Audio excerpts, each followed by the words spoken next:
Ashley. Hi, Kelly. Hi, Bubbles. Hi, Lindsay. How is everybody doing tonight?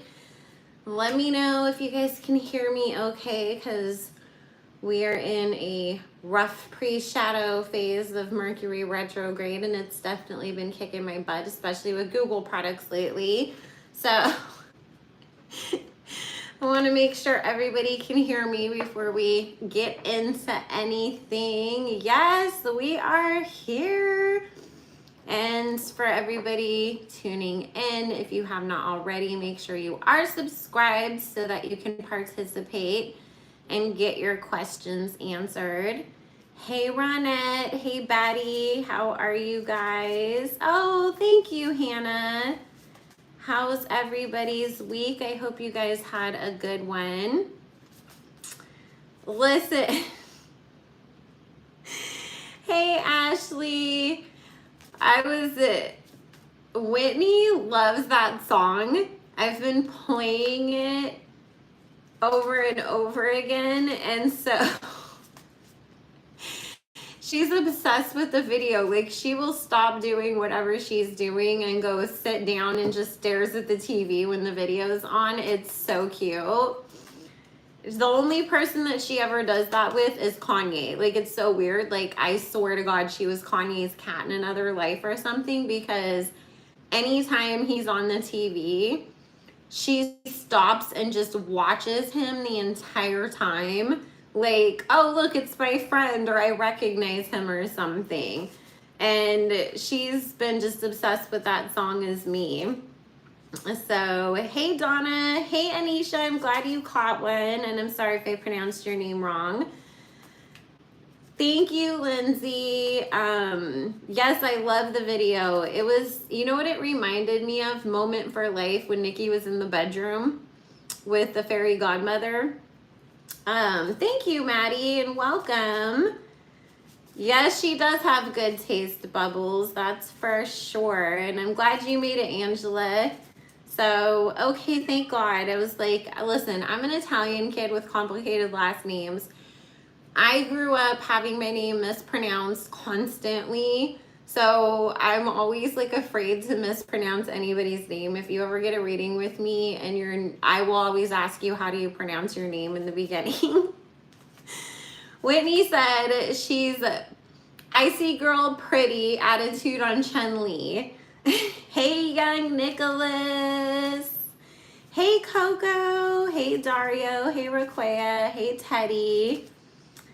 We are doing good over here. And yes, please, guys, make sure that you do like the live.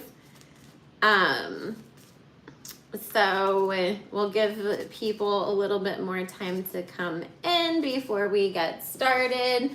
But Ice Spice is really killing it. Hey, Leah. And you guys, do you realize that, like, I said this last week, but now we have even more of an opportunity?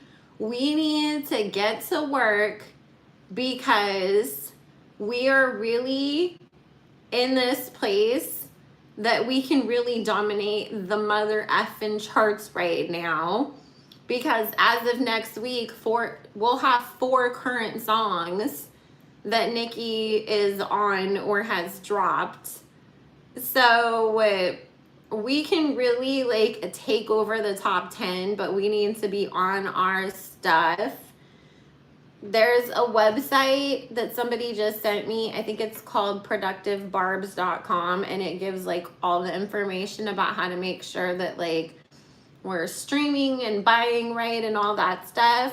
So make sure you guys head over there so we can make sure that we really do that. But did you guys see we're already #1 on iTunes, #1 trending on YouTube? I was like, I think honestly, like, maybe some of the YouTube views were definitely for me, because I made a playlist and I just had that video on it, and I kept replaying it when I was cleaning the house earlier, once I realized that Whitney loved the video.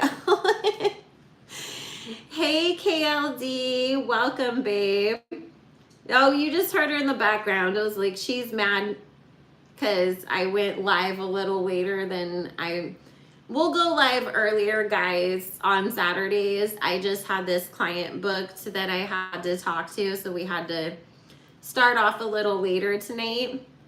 But this is usually the time that Whitney is getting her playtime in, so she's a little antsy. So, oh, and you're so welcome, Coco. I'm happy to be able to put out the content. I was sad I didn't get to yesterday, but I just had so much stuff going on. Oh yes, Whitney definitely has taste, let me tell you. I'm excited for the Kempetras song too, but yes, we are definitely getting number one, but we got to stay on top of it, guys. Yeah, I saw that they tried to mess with the views, and did you guys see too that for like a short time, It's On Site's blog was taken down off of Instagram? It popped back up pretty quick, but I was like, the biggest blog that supports Nicki, of course, also got messed with while they were messing with the views. And if you didn't notice, a lot of the hate comments on the other blogs that are obviously on a certain somebody's payroll, like Neighborhood Talk, if you clicked on it, it was people who usually are like, subscribe to my OnlyFans, or brand new accounts that didn't have any followers. So they definitely sent the bots out to fight with people and spread shit. That's why I told you guys, like I've been telling you guys this for 2 years now. Don't fight with these people. They are sent on purpose to fight with us so that we're busy sitting there clapping back at them instead of streaming, instead of buying, instead of doing the things that we can be doing to help make sure that this is Nicki's best era yet. So don't get caught up. So, and guys, we are about 120 people away from 6,000 on this channel. Once we get to 6,000, I'll be doing a giveaway. So spread the word. We're not taking questions yet, Monolo, and when we do, we're going in order because we had a poll earlier that everybody got to vote in that was here early on who we were going to start with, and everybody picked Doja first. But I'm giving more people a chance to get in here first before we start with the questions. But Nicki looks so good in the video. I want to know, who is your guys' favorite? What's your favorite Nicki?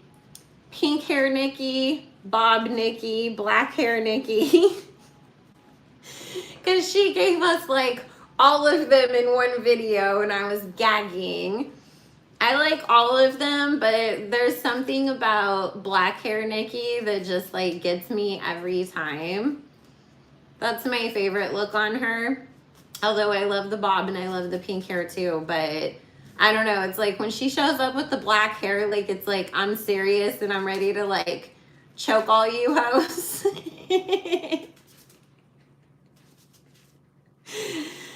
So I don't know. It's just like whenever she has black hair, I feel like she just like Nicki showed up to work today and she's taking no prisoners. So, oh, hey, Big Barbie. Thank you. Oh, no. Oh, I'm sorry you guys are having crazy weather down there. Hey, Michael. So, let's see. Oh, and you guys, I know we talked about her last week and we're not going to spend too much time on her, but let me tell you, did y'all see the videos of Carlos's very lackluster performance and nobody really giving two fucks about her being there in Thailand?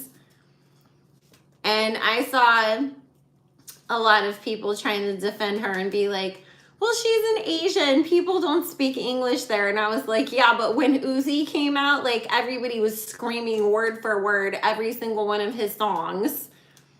So that's not an excuse. Look at Michael Jackson. He would go all over the world and nobody would be able to speak English in half the damn countries that he went to, but they were still fainting and singing word for word, "You Are Not Alone," along with him.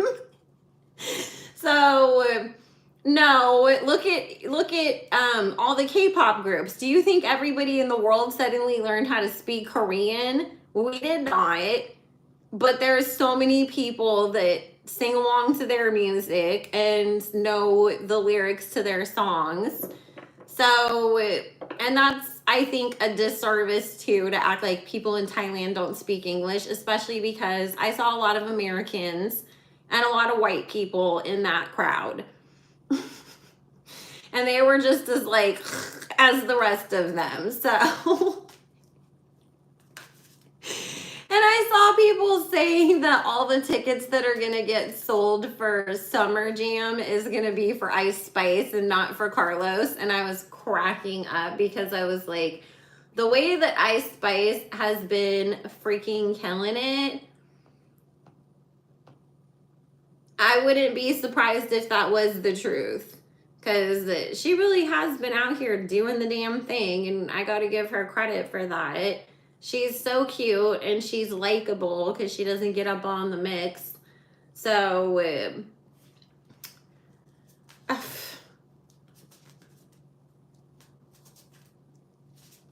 hey, Shay's Worlds. Yeah, if it was sold out, it was because there was a bunch of other artists there too.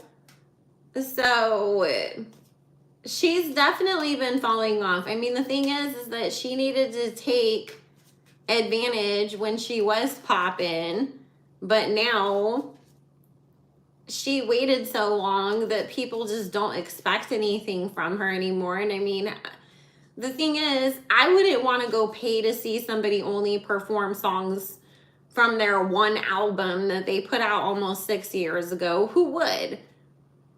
Of course, like when you go and see somebody who's been in the game for a long time, like Nicki, yeah, we want to hear songs off of Pink Friday if we see her in concert. But if all she did was perform Pink Friday, that would get kind of old fast, like, let's admit it.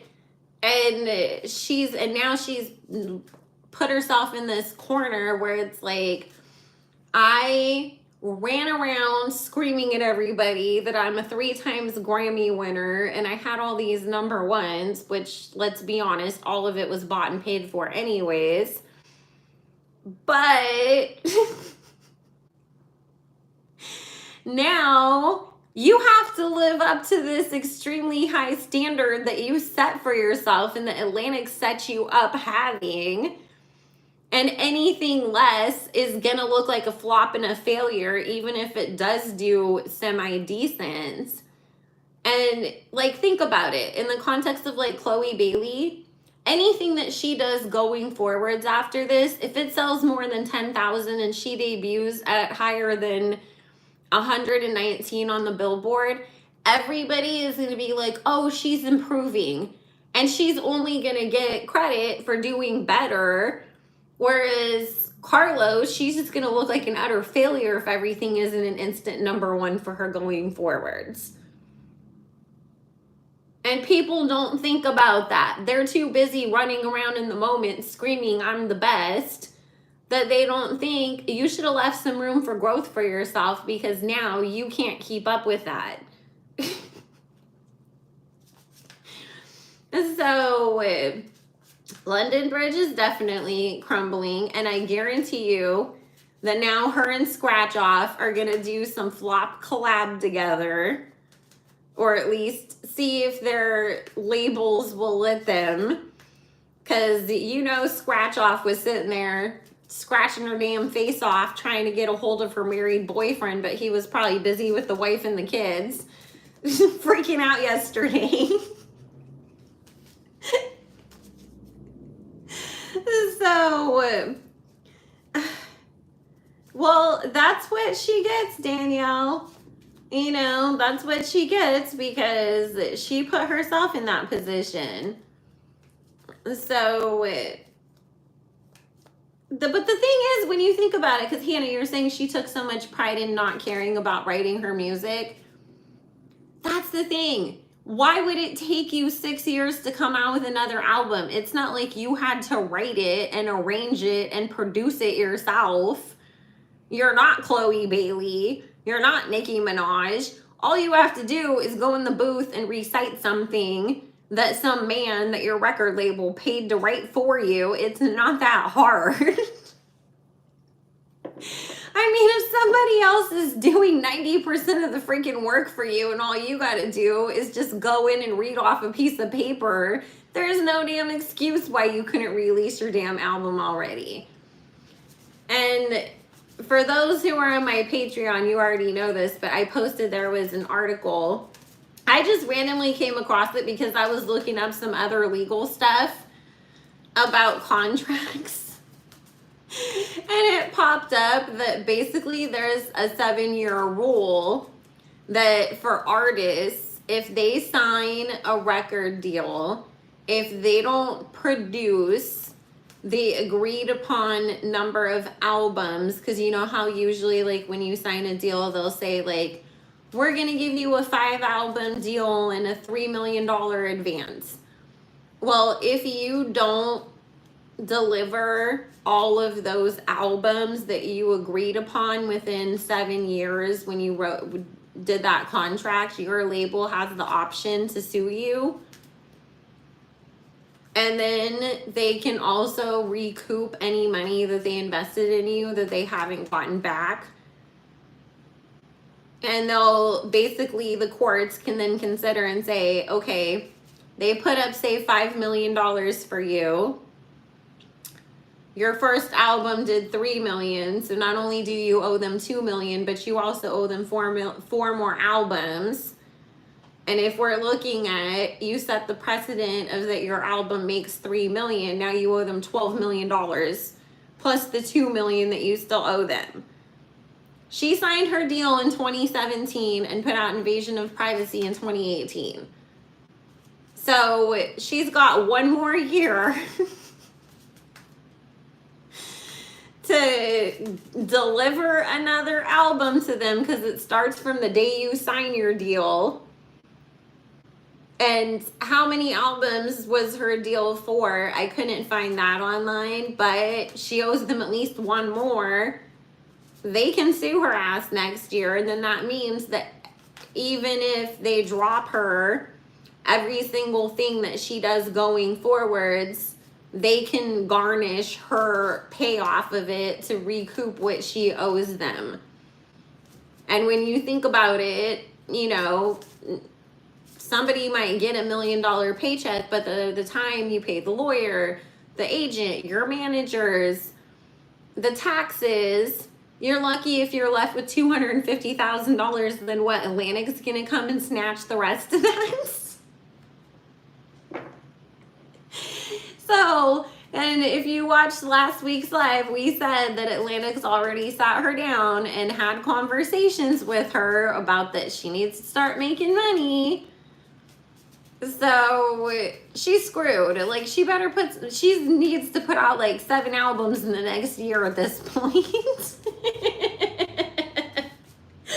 Exactly. I was like, that's probably why she's on Tasha's ass, because she's got to pay off Atlantic before they sue her.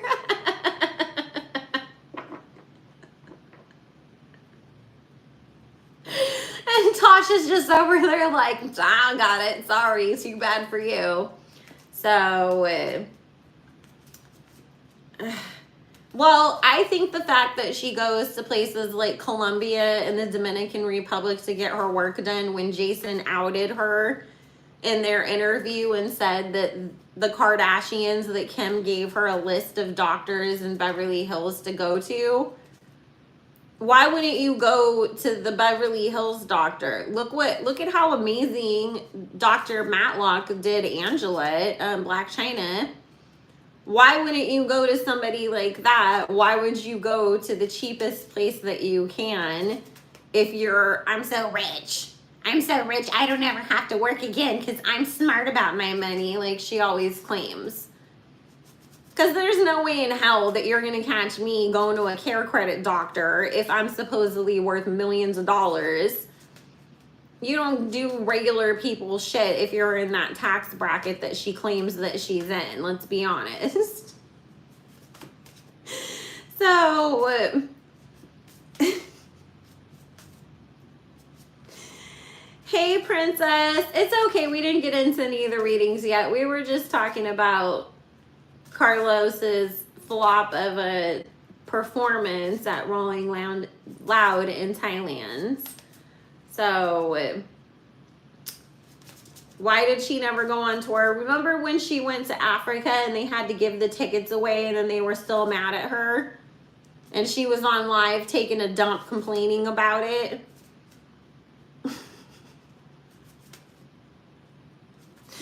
That's why. Thailand is why she doesn't want to go on tour. So, and what's she gonna do? Go on tour and just perform tomorrow too?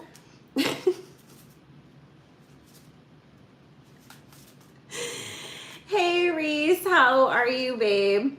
Rich people poor, right? It's like she can afford stuff that upper middle class people can afford, but she's not living like a rich person. Nicki's Rolling Loud was huge. Yeah, they were throwing water bottles at her. Because remember, she came out on stage late and then she was like, the sound was messed up. It was such a disaster, that whole situation. So, she is so mean to fans. I mean, you know, Nicki will put her fans in place and tell them to like stop doing certain stuff. And, you know, I've seen Selena Gomez like tell her fans to stop bullying people. But I don't know any other artist that's like, oh, I hope you guys all die and say the horrible things that she says to her fans. Because she said some really crazy mean stuff to them. And the fact that anybody would still support her after that is beyond me. Of course, Glorilla wants a Nicki feature. So, but let me tell you guys something and then we'll get into Doja.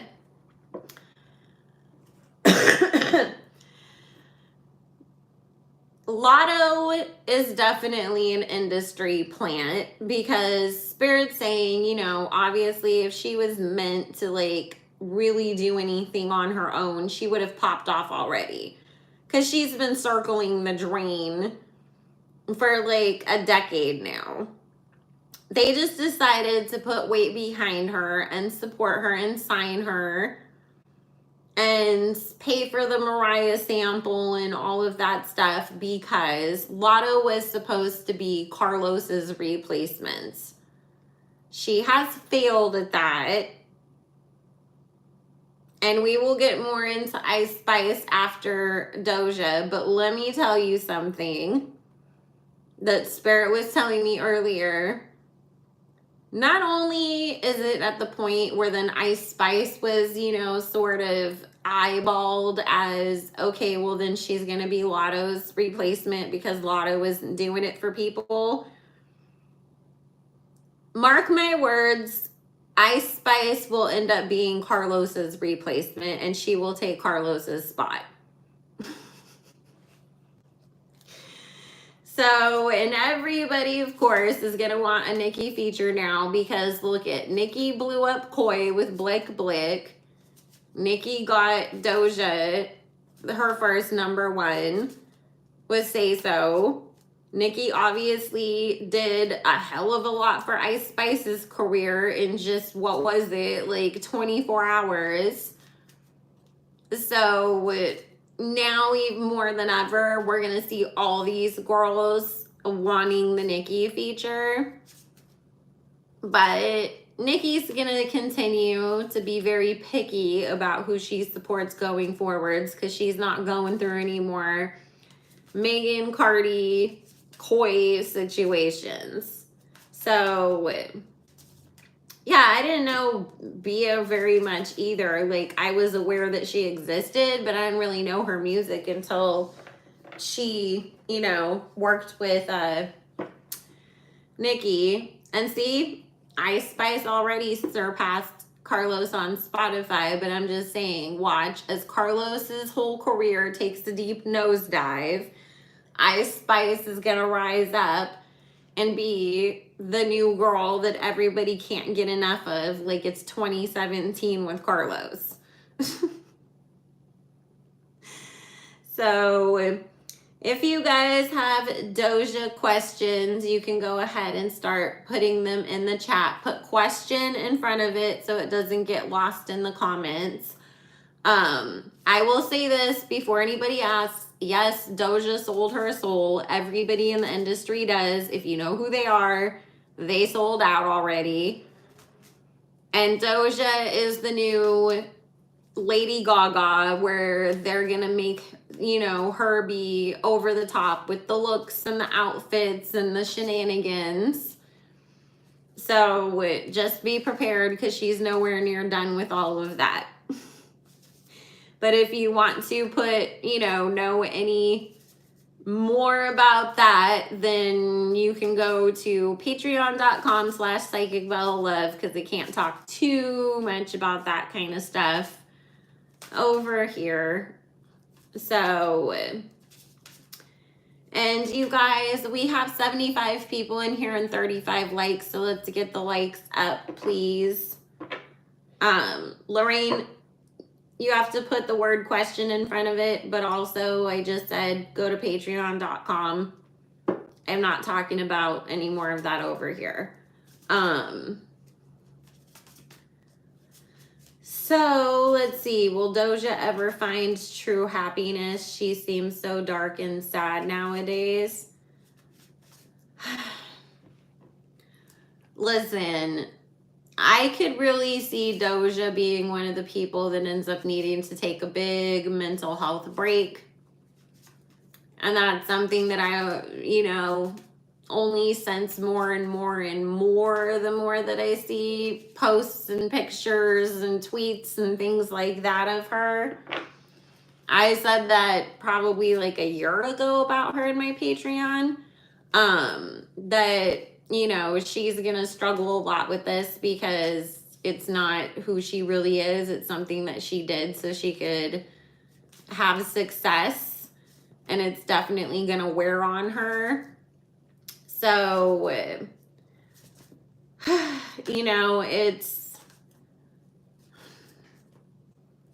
I just don't really feel like,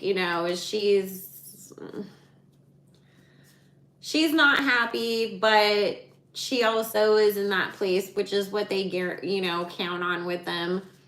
That you dug yourself in so deep. What are you going to do? Give up everything? And so they just continue to play the game, regardless of how happy or unhappy it makes them, or how much success they do or don't have. So I think that's something that she's going to struggle with, at least for a few more years. So let's see. Peace of mind and having your soul is priceless. Will her next album be successful? Yes, because she's done everything that she was supposed to do for the Illuminati and the powers that be to throw their support behind her and make it a success. And, regardless of all the symbolism and people calling her out for it and stuff, there's still people that blindly support regardless. So they'll get behind it. Although I have to say, guys, just a sidebar thing. Did you listen to her verse on SZA's Kill Bill? You know what it reminded me of? Eminem's Stand Flow. And I think that that would be a dope-ass collab. I know that they would probably come out with something super creepy, like them plotting to murder like a whole town or something. But I could see, if Eminem did that flow, him and Doja like making something that people would eat up.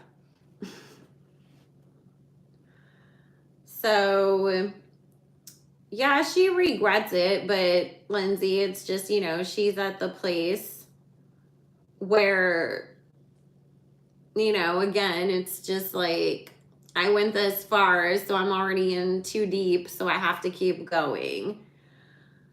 Will Doja ever be able to leave Dr. Luke? Once she's fulfilled her contract with him. And I feel like there's a part of her that just wants to put out a bunch of music to be able to like be done with that. But then on the other hand, it's like I don't want to just put out a bunch of stuff that I'm not happy with in order to fulfill that contract and get away from him. So she feels like she's in a catch-22 with that situation.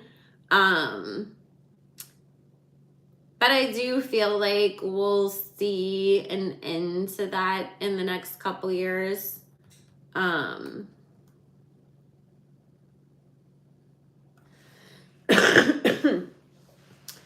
What does Doja Cat's team think of her frantic "I quit" tweets?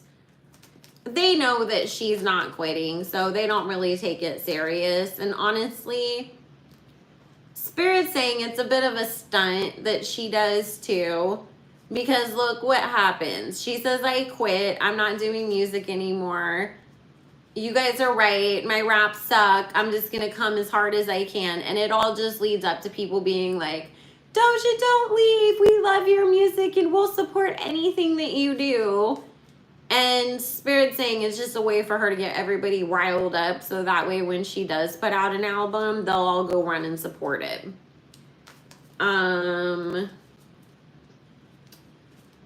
Yeah, I mean, Carlos definitely is a walking curse as far as other artists go.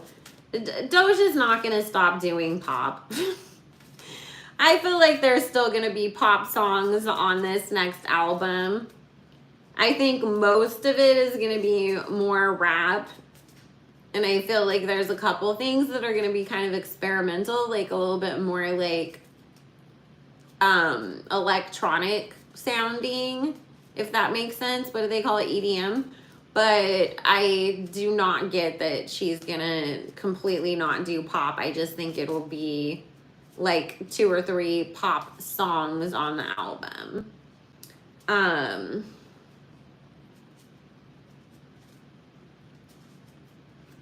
Yeah, make sure you guys are liking the live. It is a free way to support.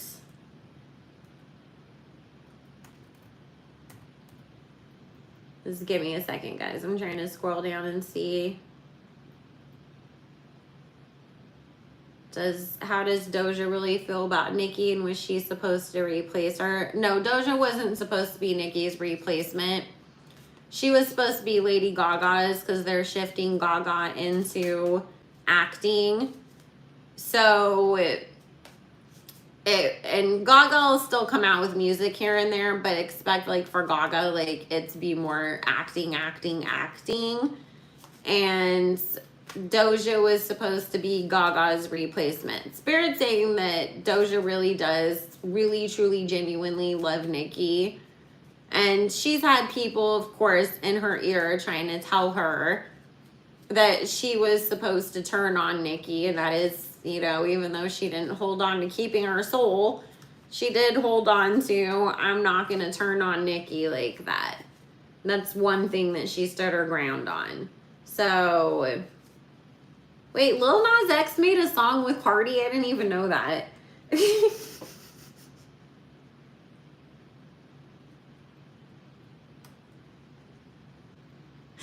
What song was that?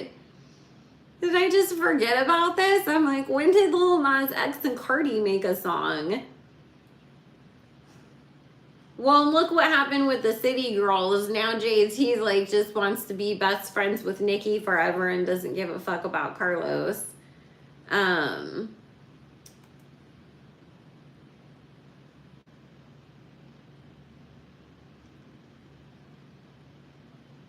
Did she ever date French Montana? Spirit saying no, it was somebody that works with him.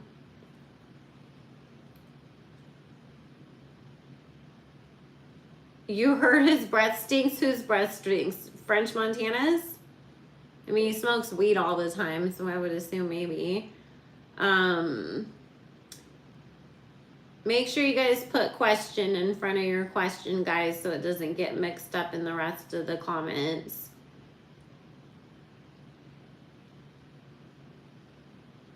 Every single artist except for Nicki gets bots and payola put behind them, guys.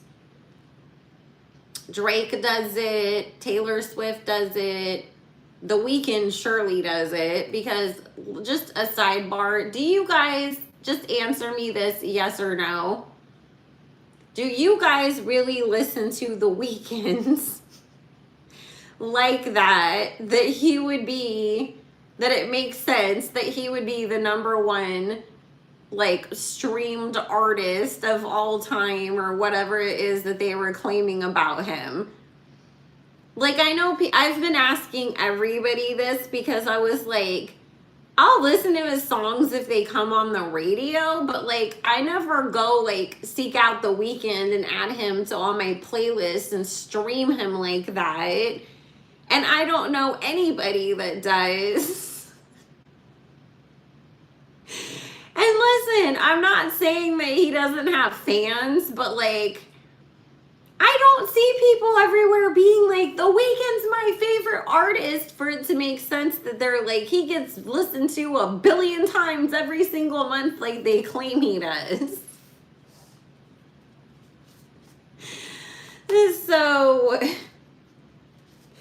he's definitely one that like really like uses the bots and the payola and gets the fake industry accolades. And I mean, look at his Super Bowl performance. That was a humongous ritual, so that's why he gets rewarded with that status, because of that. So give me 1 second, guys. I'm gonna go turn down my AC because it's like blasting right now.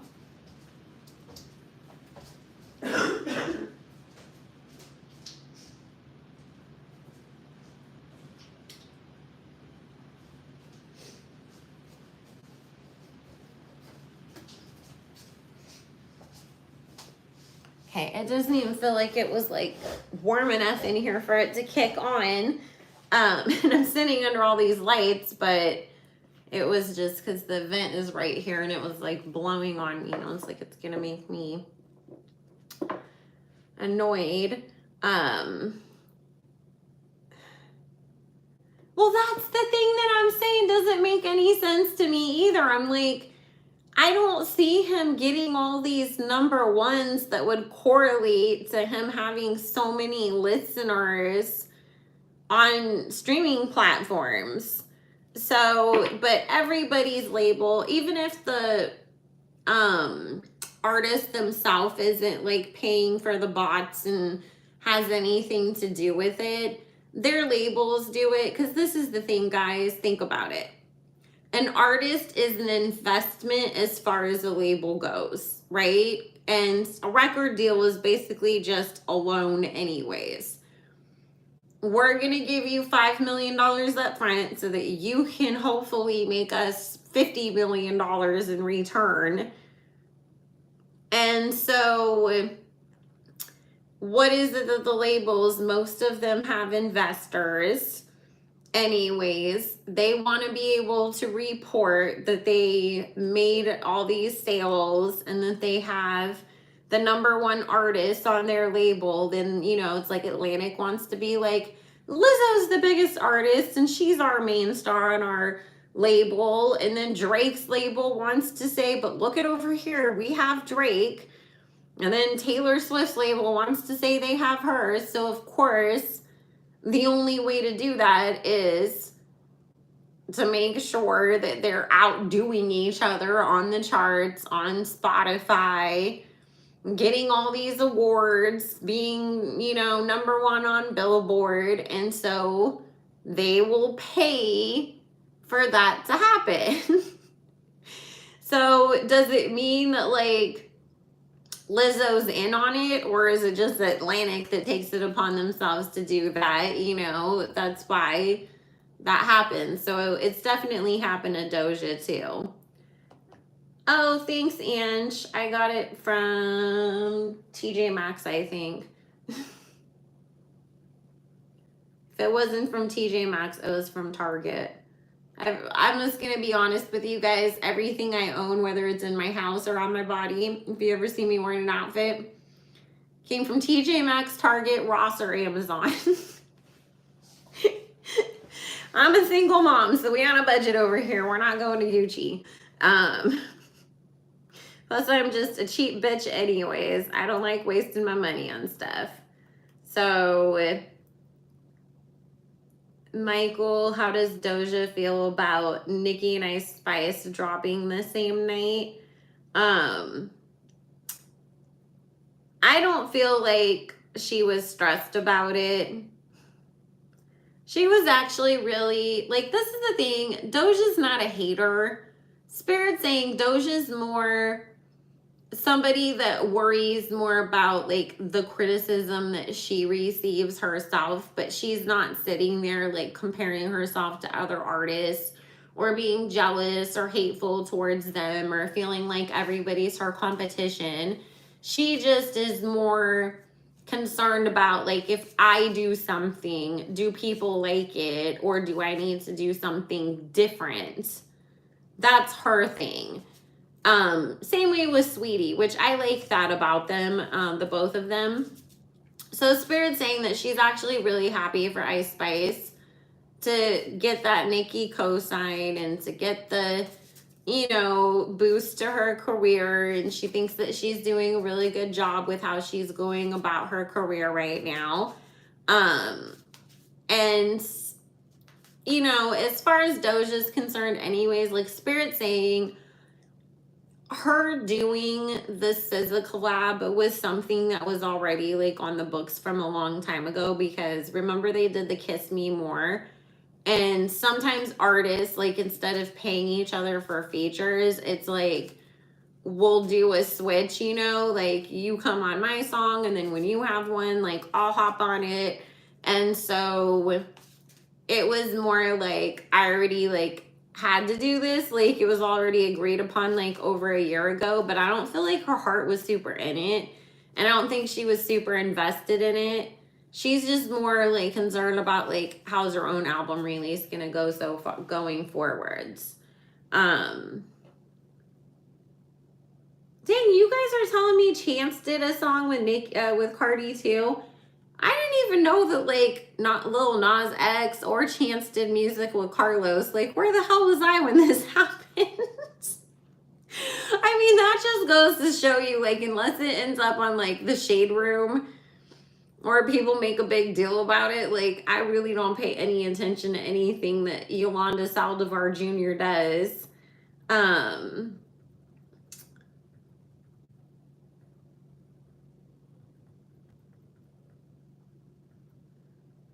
Yeah, I know. Libras really don't get jealous. At least females don't. So, yay, I'm glad you made it, Alexandra. Yeah, I mean, that's the thing. I feel like Doja would defend herself, but she's just not somebody that's going to go out and fight with people.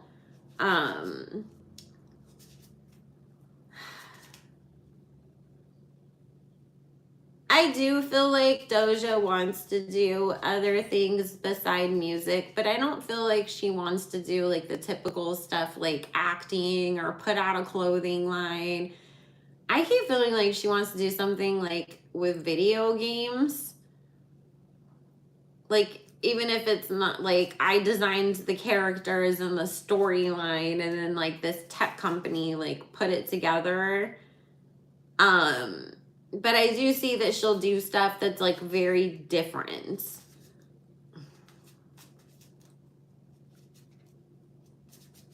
Well, no, Carlos's features do not blow up anything. Remember when she did the feature for Blueface?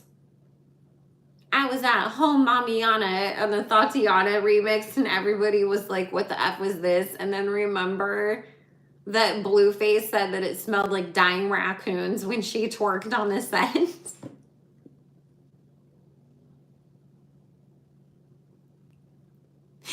Every time I remember that, I, like, die laughing all over again, and then I'm like, girl, what did you have going on that your twerk wins smelled like dead raccoons?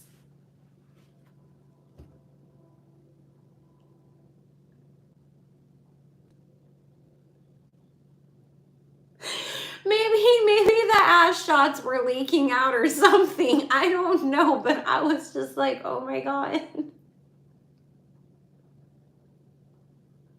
Blueface said that. It, like, you can Google it. It was everywhere. And then he said that he was just joking afterwards because everybody was like getting on him. And then like there was a rumor that like Offset wanted to fight him or something.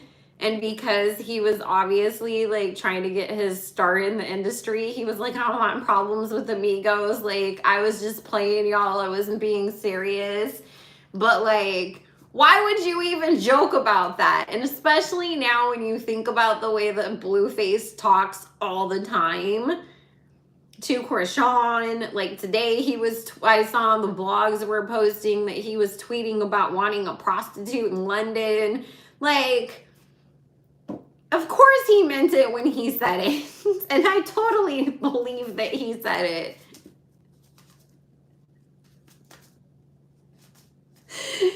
So it was just like, oh my God. Oh my God.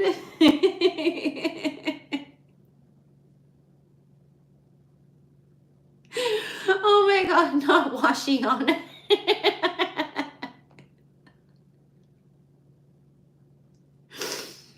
Oh my God, I forgot that she did that. When she pulled her pants down in the back of the Uber to air it out. And then everybody was like, Carlos, like, you don't know who sat on them damn seats before you. Like, why would you put your bare ass on a car seat in like a public car? Like, it's not even your own car where you know, like, I'm the only person that sits in this seat. Like, I mean, and you know, like we said earlier, the aforementioned took a dump on live, and in Africa of all places. Like, she's just so gross and inappropriate. So, let's see. Danielle said that Doja didn't turn her verse in on time for her album. No, it's because she had throat surgery. How does she really feel about SZA? Will the Kill Bill remix go #1? Dude, people are saying that Doja ruined the song and that it didn't need that verse. And this is the thing.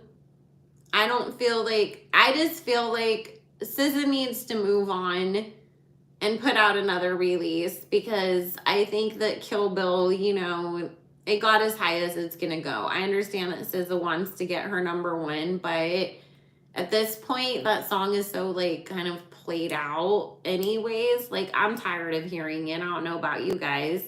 But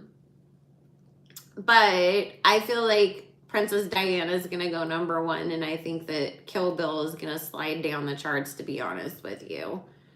I mean, I could be wrong. All the fans could sit there and see this and be like, we're gonna go and get to work and make it be #1, but I just don't feel like that's what's gonna happen in this case. And if it does go #1, Spirit saying not with this is the Doja remix, but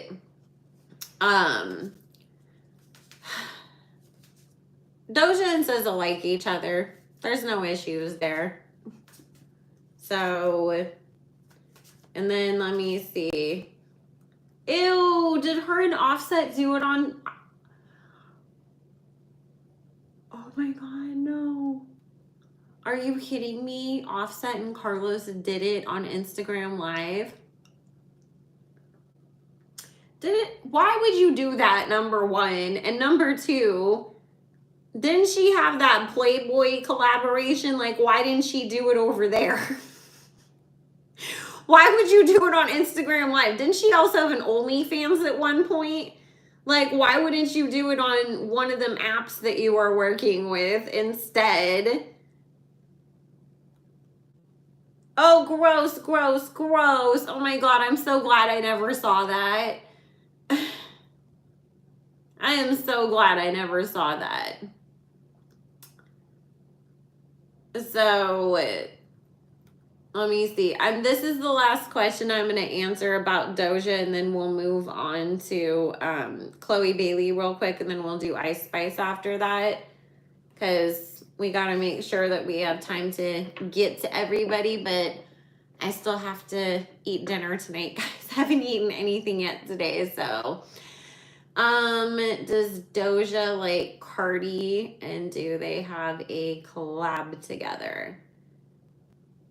I don't feel like Doja has like a problem with Cardi, but I also don't feel like she really wants to work with her. If she gets forced to, she will. Because remember, you know, they're still controlled by the labels and the people that handle them. But Spirit's saying it would really be like they would have to come and be like, Doja, you have to do a collab with Cardi for her, you know, 12 years a senior sophomore album. And I think she would do it very begrudgingly. Just because Doja feels like she doesn't see a world where like her style and Cardi's would mix either anyways.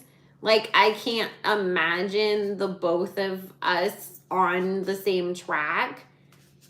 And like I said, I don't feel like she has a personal problem with her, but Spirit's just saying like she doesn't really respect her.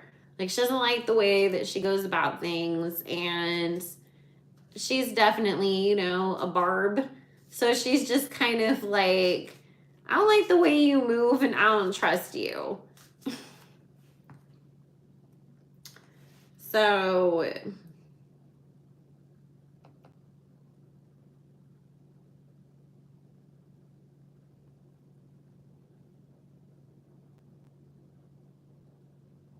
I know, whatever happened to the Playboy collaboration? Ugh, that's so gross. I don't want to think about that anymore. Ugh.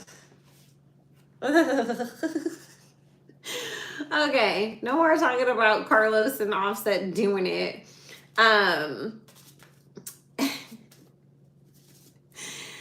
So if you guys have questions about Chloe Bailey, drop it down below. Just keep breathing. I talked about how Doja's album will go earlier, so I'm not going to answer that. Oh my God. Doja is really talented though. I mean, but you know what? I feel like when it comes to the elites and the Illuminati, if somebody is super talented like Nicki, like Kanye, like Doja, they go harder after them, trying to control them, because they have too much leeway to be like, fuck you, like everybody likes me anyways, and I don't need all of you, and I don't need to do this. So they have to like go hard on them and scare them or try to ruin them or do stuff to try to control them. Because think about it. Somebody like Carlos, they'd be like, I'll do whatever you tell me to do, because I would never get this far in life if you hadn't decided to, you know, let me have this opportunity. Whereas, you know, especially like think about Kanye. He would have ended up being successful in something else, even if it wasn't music.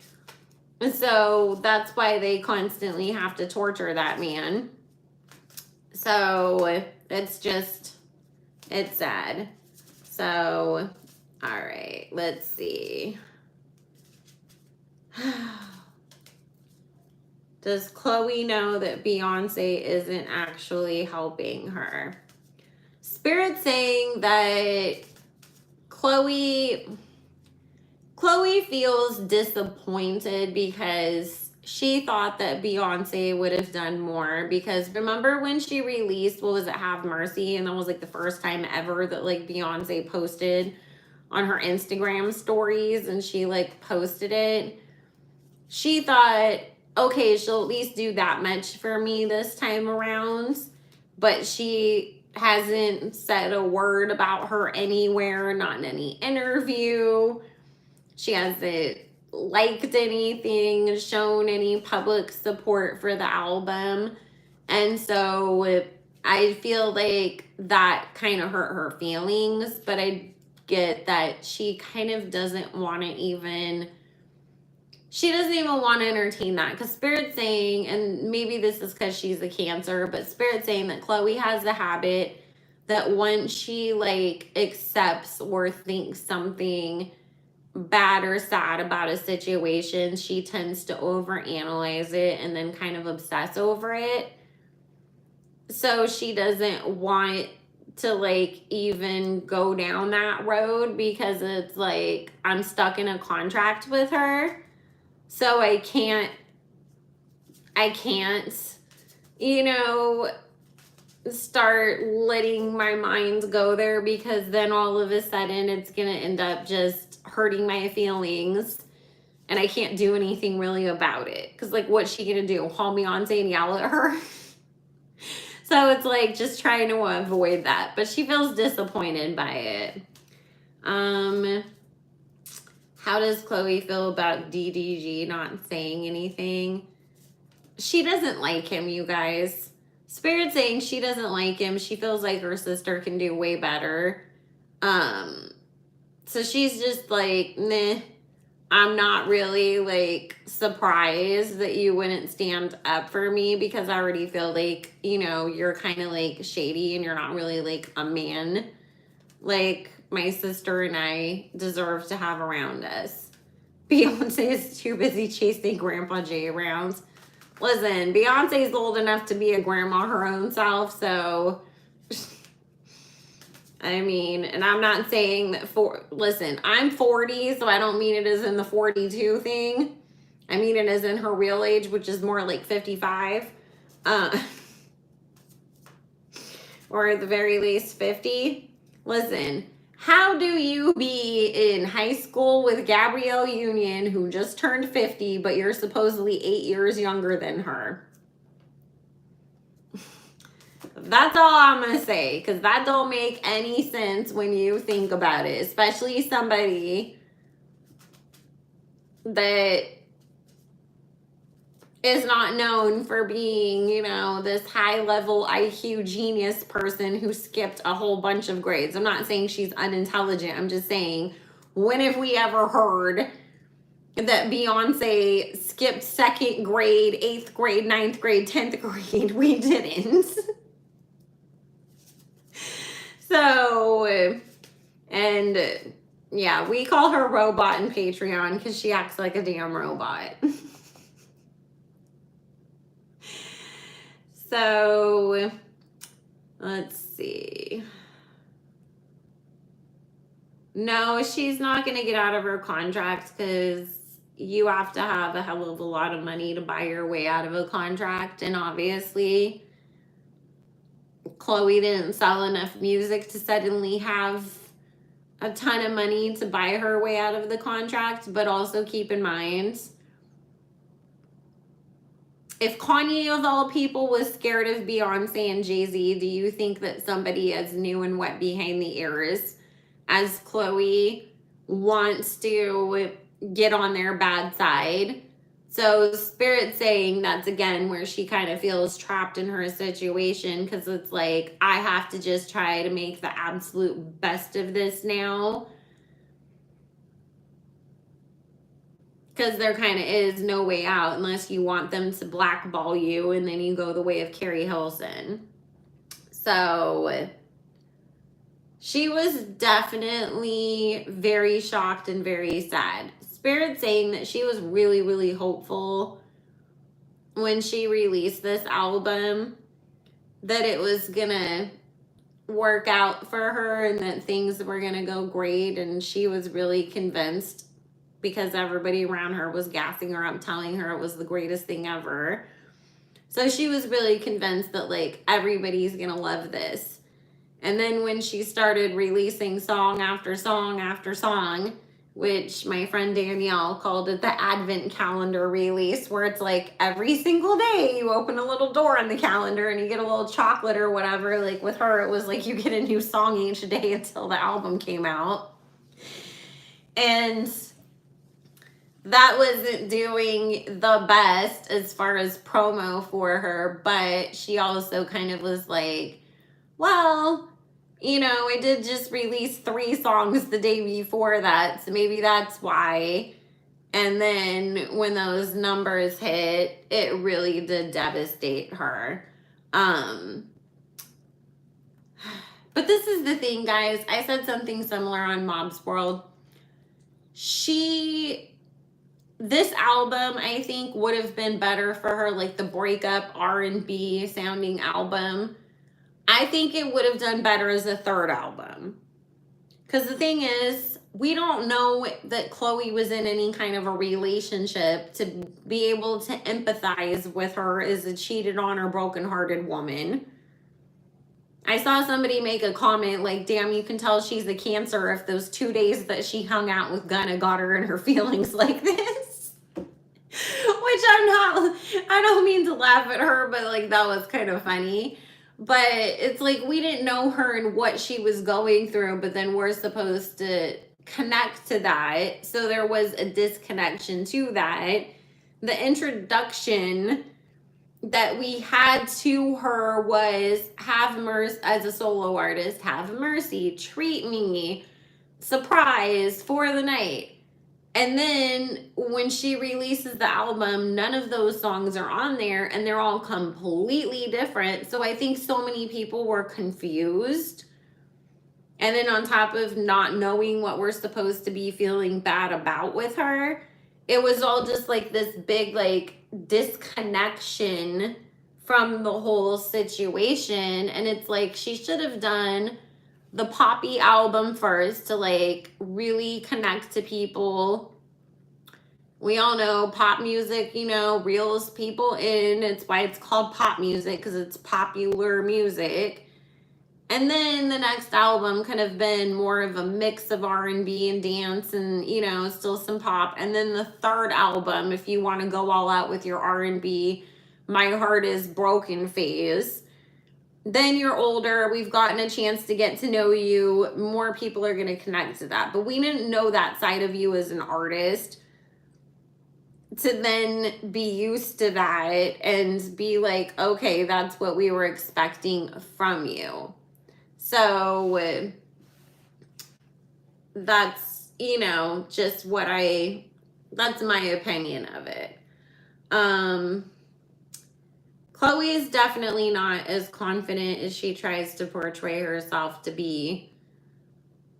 I mean, part of why she does that is just honestly because it's like, what are you going to do? Cry all the time and then everybody's going to have something else to tear you down on? But I also feel like the people around her are always like, act tough, act like it doesn't bother you, you know, and like hype her up to act like that.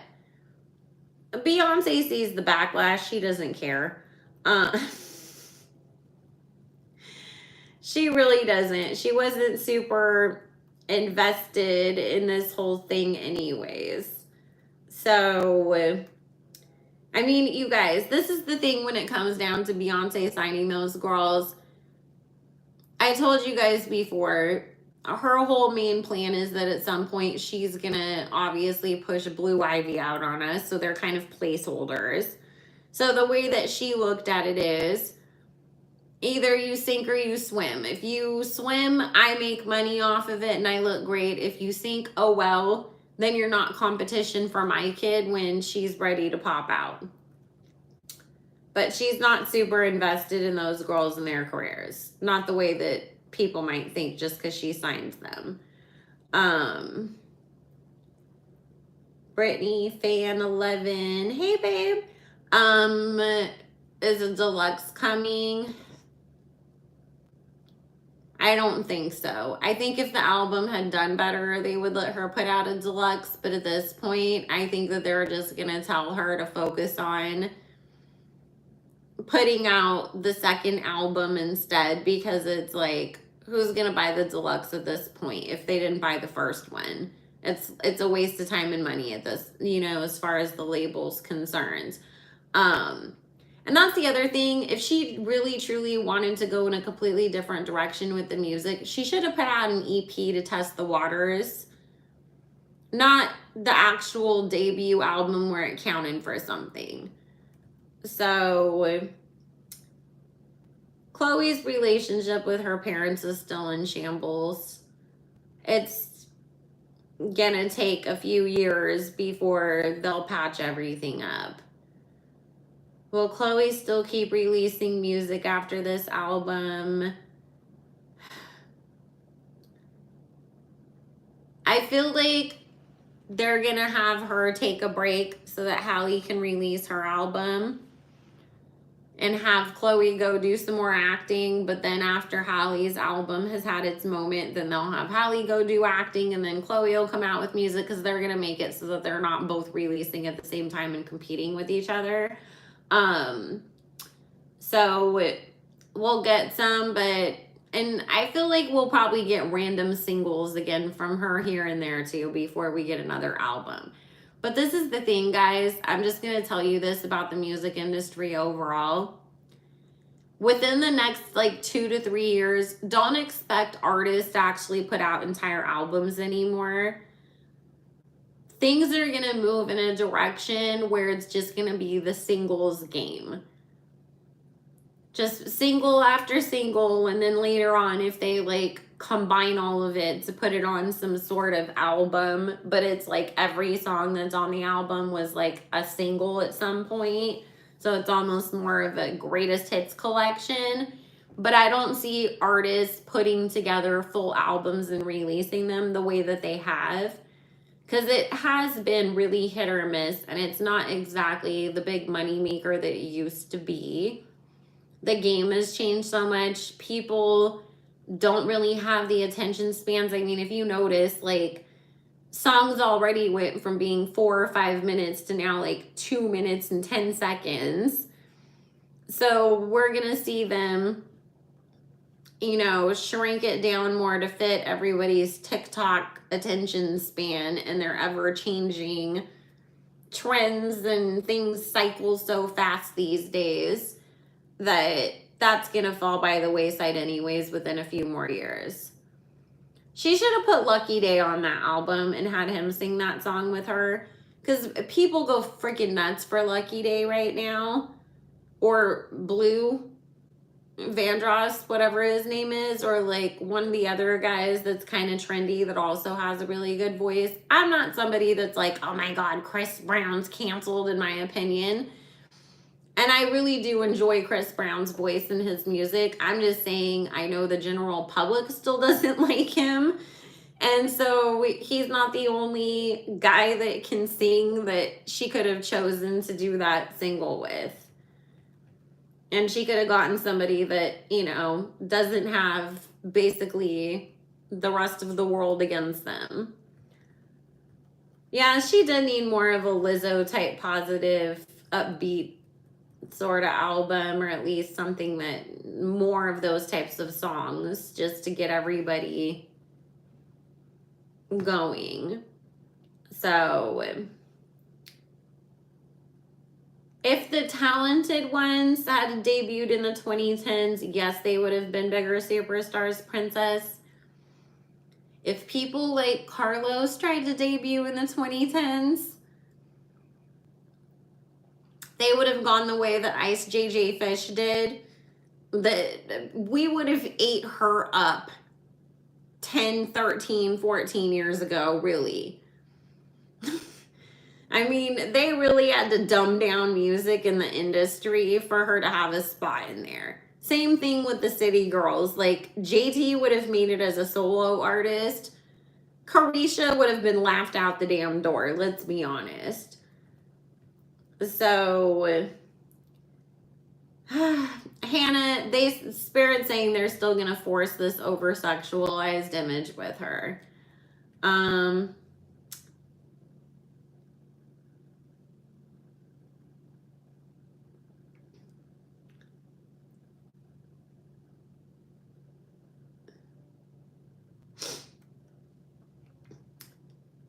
Oh, wow, Chloe's main fan page shut down? I mean, that's kind of sad, though, if your main fan page was all criticizing you, too, though. We have 110 people in here and 59 likes, guys. If you can hit the like button, it is a free way to support, and I appreciate it. It helps in the algorithms.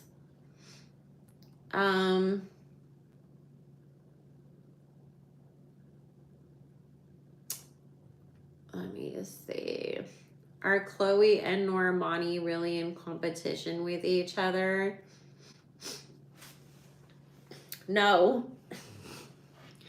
This is the thing. Normani should have dropped immediately when she did Motivation, because then she would have established herself before Beyonce decided to push Chloe.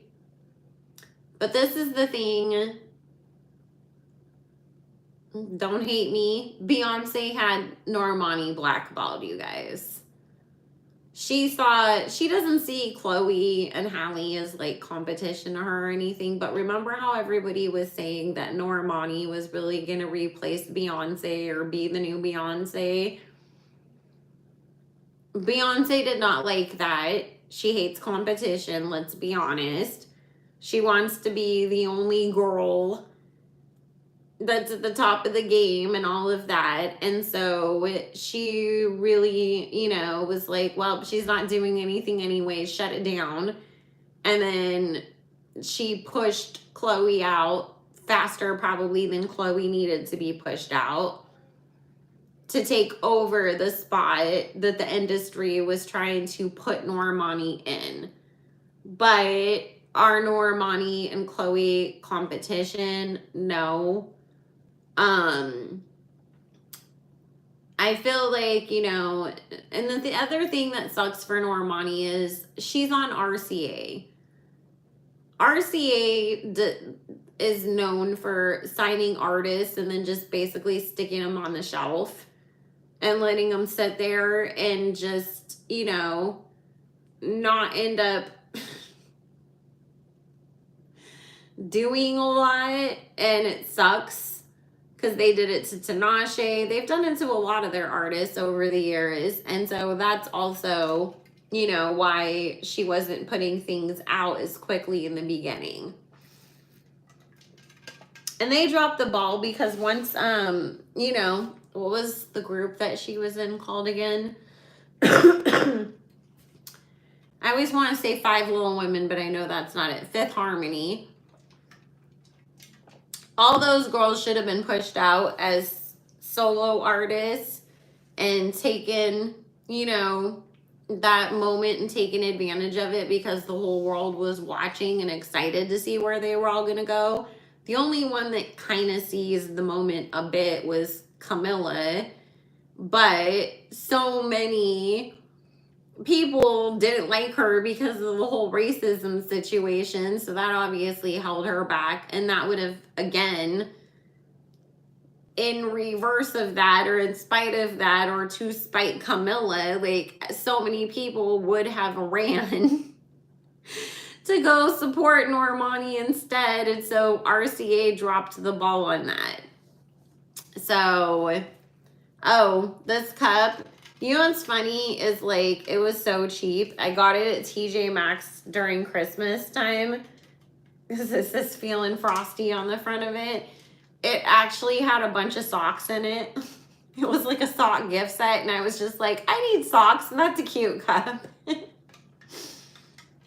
I think it was like $3 or $4. So, hey, Happy Bird, I'm glad that you're here. Make sure you like the video. And yeah, if you guys, I archived most of my stuff on Instagram since people keep stealing my shit pretending to be me these days. But I said, when we were in the very beginning of the pandemic, that we would see a bunch of artists start showing off their demonic inner imagery and letting us know which side they supported and whose team that they were playing for. And that's exactly what's been going on. What bubbles? So let me see, I'm scrolling down. Blue is a cute girl, but I can't imagine her being a pop star. Who's, oh, I was like, who's Blue?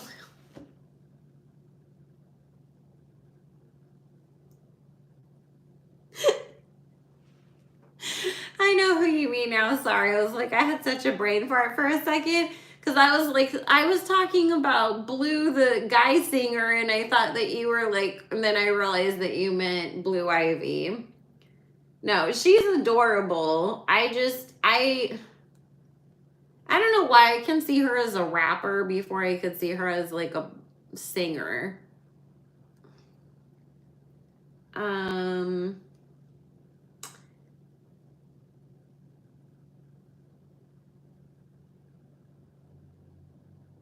Well, the thing about why she hasn't popped out yet is because her parents have her like enlisted in every dance and singing and violin class that they can, trying to prepare her and get her up to par. I mean, think about it. Matthew Knowles never would have like really truly, if he felt like Beyonce wasn't ready, have even let that like whole like, what was it, girls time group that she was in when she was younger, even get to the point of where they were trying out for like Star Search and stuff. And Beyonce is very much like her dad in being that perfectionist and being like, you have to be on top of your game and be really, you know, have it all together and be ready for it before we're gonna put you out there. Because think about it, your parents are Beyonce and Jay-Z. They don't want her to come out and then everybody's like, oh my God, she's not that good. And then she fails, right? Because they're supposed to be, because they've set themselves up this way, let's be honest, the definition of Black excellence. And not that they're not excellent or Black or whatever, I'm just saying, like, they've tried to stick themselves as like the upper echelons and the poster children for that. So of course they're going to want their kid to seem like she's the most perfect artist on top of how mom and dad supposedly are. But listen, people my age who were around back then, we were not all freaking obsessed with Destiny's Child the way that they try to make it seem. Like, they were cute. We liked them, but we were all obsessed with Britney Spears back then. Jay-Z, Ludacris was a bigger deal than Jay-Z was at that time. We had Outkast. I never like went and bought like any Jay-Z albums on my own, like, and nobody I knew was like really rocking him that way. Like, before that we had Tupac and Biggie. So this idea that all of a sudden everybody keeps like spitting out there that like, he's the everybody's greatest rapper that ever lived and we've been obsessed with him since day one. No. Same thing when they try to act like everybody was just like, we couldn't get enough of like Destiny's Child back in the day. No. And especially when they couldn't keep all the members in the group together, people were clowning them and they were the biggest joke, and everybody was dragging Beyonce and saying that she was a diva for it. So, you know, just saying, they've pushed a narrative that is untrue. Because I remember. So, oh, thank you, Happy Bird. Ooh, Kenny and Jen the mediation is over and it is going to trial, you guys. I am praying to God that we get cameras in the courtroom like Johnny and Amber. But let me tell you guys, even if they don't, regardless, we will have a live and go over them damn court papers when everything is said and done. And let me tell you something. I've told everybody this before, because Kenny has never been able to tell his side of the story. Now, we said she better be real careful taking Kenny to court, because now through the court papers and court records is Kenny's chance to tell his side of the story and clear his name. So It's about to get interesting, you guys. I am so excited for Kenny. And guess what? Innocent people and people who believe that they really have a chance to win. This goes for Tory too, even though things didn't go in his favor. Do not ask for a damn trial, because I guarantee you, especially at this point, Jenny No Penny was so damn desperate that she would have taken $500 and a pack of Newports to settle the damn case with Kenny. And not have to keep dragging this out, because Spirit said her soul is tired of having to keep up the lies, and she knows that this did not go the way that she thought it was going to go. So for Kenny to still be like, no bitch, I'm going to shell out all these $400 an hour attorney fees and keep fighting this. He's looking for his redemption, and I am so proud of him, and I am so excited. Y'all know I love me some Kenny Petty. After I did my reading on Who Is He Really, like, I was like, this poor man and that horrible freaking wench. And ever since then, I was like, I don't know who I'm a bigger supporter of, Nicki or Kenny, or the both of them. But we like some zoo over here. So, woo, good for Kenny. I am so excited for him. So back to the comments, but I just had to say that. Okay. I don't think that me feeling like Blue would be more of a rapper has anything to do with her dad. I don't know, like the energy around it, like I could see her being more of a rapper for whatever reason.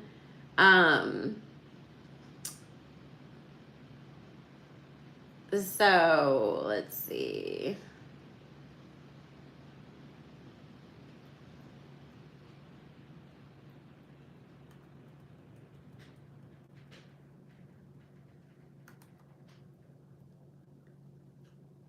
Luda was so dope. He's such a good rapper. Dude, we loved Luda in California.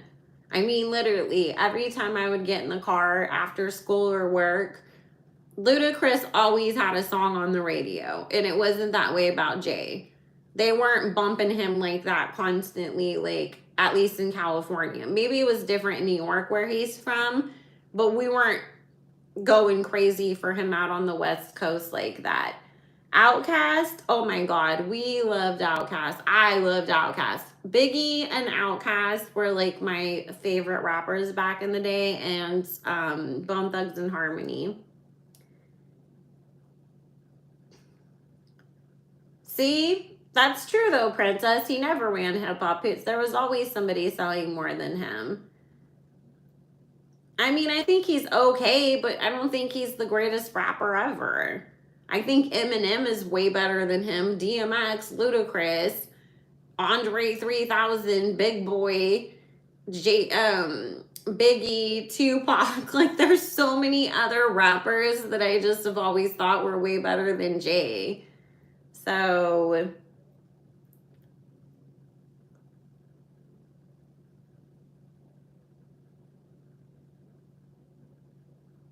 oh God. They're trying to spin the narrative already. I'm not surprised. Lil Wayne, exactly. Lil Wayne ran hip-hop for a good 10 years. And not only was he running it, but he positions everybody that he signs to. Because, dude, Young Money really did take over for the 99s in the 2000s. When they said that on Juvenile's song, that was a freaking prediction that came true, right? Like, it's just, they went wild. Like, everybody was into it. So, exactly. Kanye was a bigger artist than him during his time when he was really rolling the charts, too. Nicki's definitely way better than him. So, I mean, I'm not saying that Jay doesn't have support. I'm just saying he wasn't the #1 rapper, outselling everybody and outdoing everybody every single year since he came out, the way that they try to make it seem these days. So, Young Money is so iconic, man.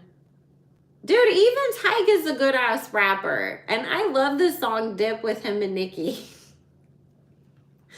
When that song came out, like, I used to like turn it on the radio, I put it on in my car and roll the windows down and like cruise. Like, I love that song. But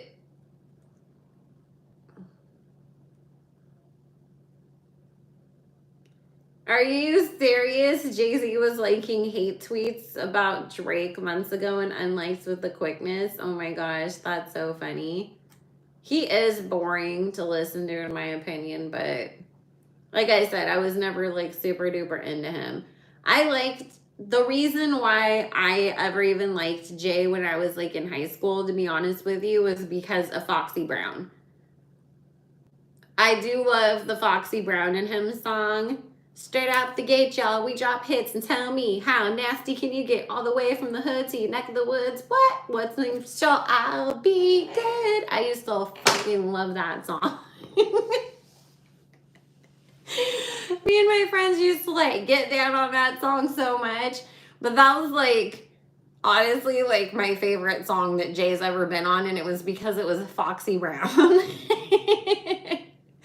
I love me some Foxy. And listen, people always credit Lil' Kim for the nasty rap, but they forget that at the same time that she was doing all of that, so was Foxy Brown.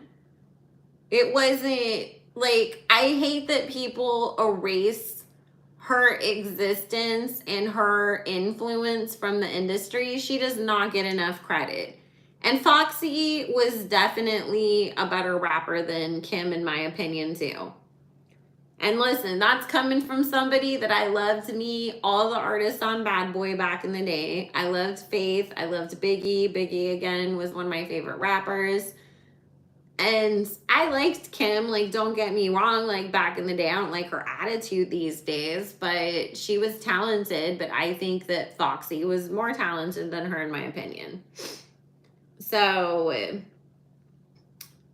Foxy is definitely that girl. And she was so pretty, too. Oh, my God. Kim was so pretty, too, though. It was, like, it's just sad to see, like, how she's become throughout the years and the way that her life is gone. But, hey, congratulations to her. I saw that she paid off her $1.5 million tax debt. So, congratulations to Foxy. And by the way, guys, and then if you have questions about Ice Spice, drop them down, because we're gonna have to start moving along and getting off of here, because my stomach is a grumbling and I'm gonna start getting a headache soon, because I need to eat. But I added some more appointments for this week, and you can use code Easter at checkout for $15 off most appointments at psychicbellalove.com. And we do have video readings available. There's new client specials. So if you wanted to get in, do so, because people jump and snatch up all the appointments quick. So I definitely think Nicki's look when she first came out may have been a little bit more influenced by Kim with like the colored wigs and stuff like that. But I think that her style, her raps, all of that was definitely more influenced by Foxy. But she's even said that herself. So,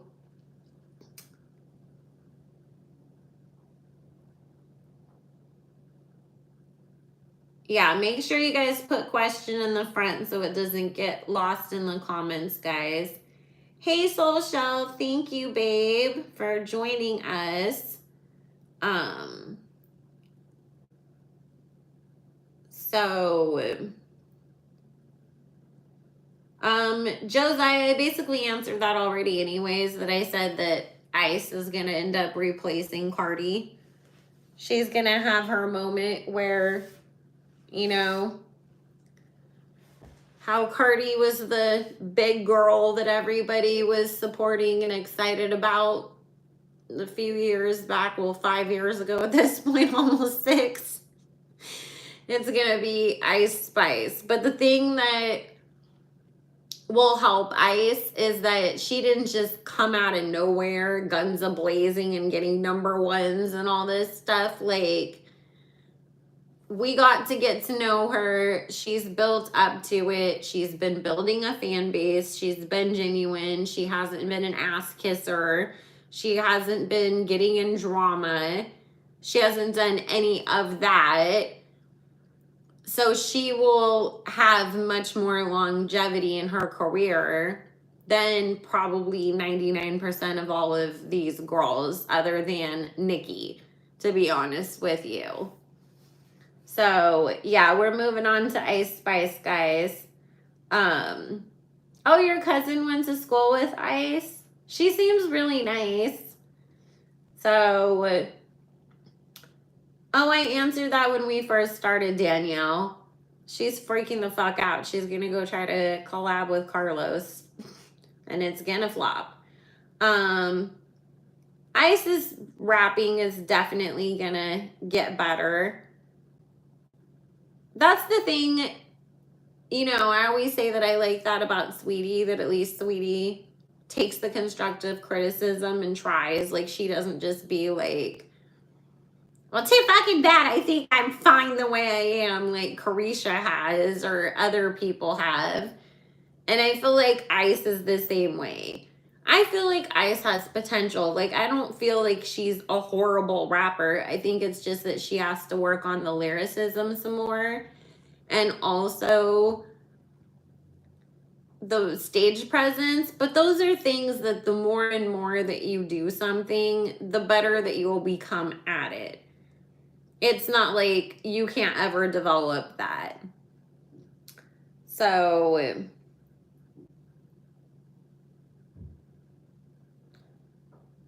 nobody's ever gonna replace Nicki as the queen of rap. So, I mean, you know, just the way that nobody's ever going to replace Mariah Carey, nobody's ever going to replace Whitney Houston, nobody will ever be able to replace Michael or Janet Jackson, nobody is ever going to be replacing Nicki. You just can't. Like, there's just some people that their legacy will never die.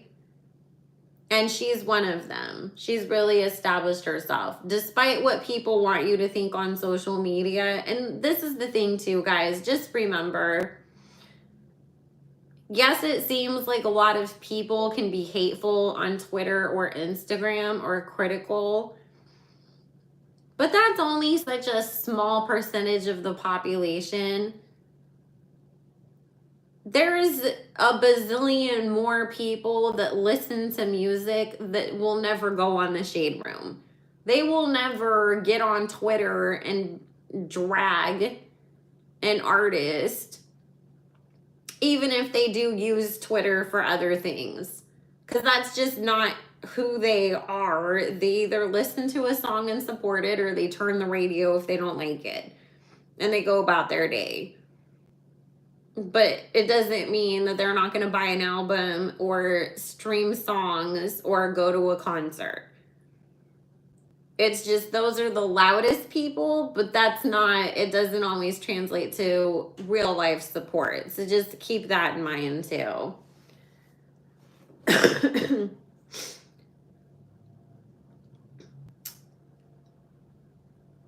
Yeah, and you know what though? I liked how her and Nicki were on this song too, because Nicki has such like, well, I mean, and she is a fire sign because she's a Sagittarius anyways, but it really was like fire and ice in a sense, like the way that they were playing off of each other. And I thought that that was really cute too. But I do feel like Ice has the potential to have a lot of success. I think that Ice will have the potential to have the success that Carlos had, but much more longevity, because Carlos is not going to go down as somebody that had a bunch of longevity in this industry. Let's face it, guys. If Carlos ever finally gets over her fears and gets like, okay, I don't want to get sued by my record label, and puts out this second album, do you guys really think we're going to get a third or a fourth or a fifth album out of this girl? No. Never. So they're going to shove her into acting and just act like the moments that she rapped was just a fun thing that she did in the past as a hobby. And now look at her. She's on a reality show with Offset and the kids, and we all need to pay attention to that instead. So,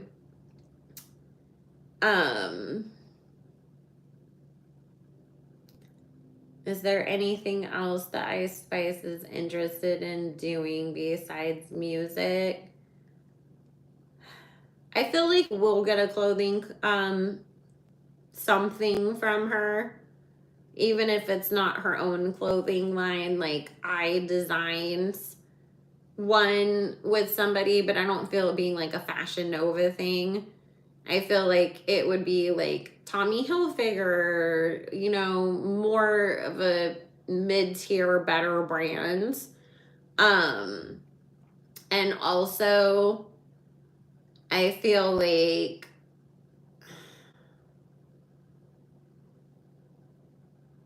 I keep feeling like she'll probably come out with dolls too, because she has such like a bunch of little girls that like her.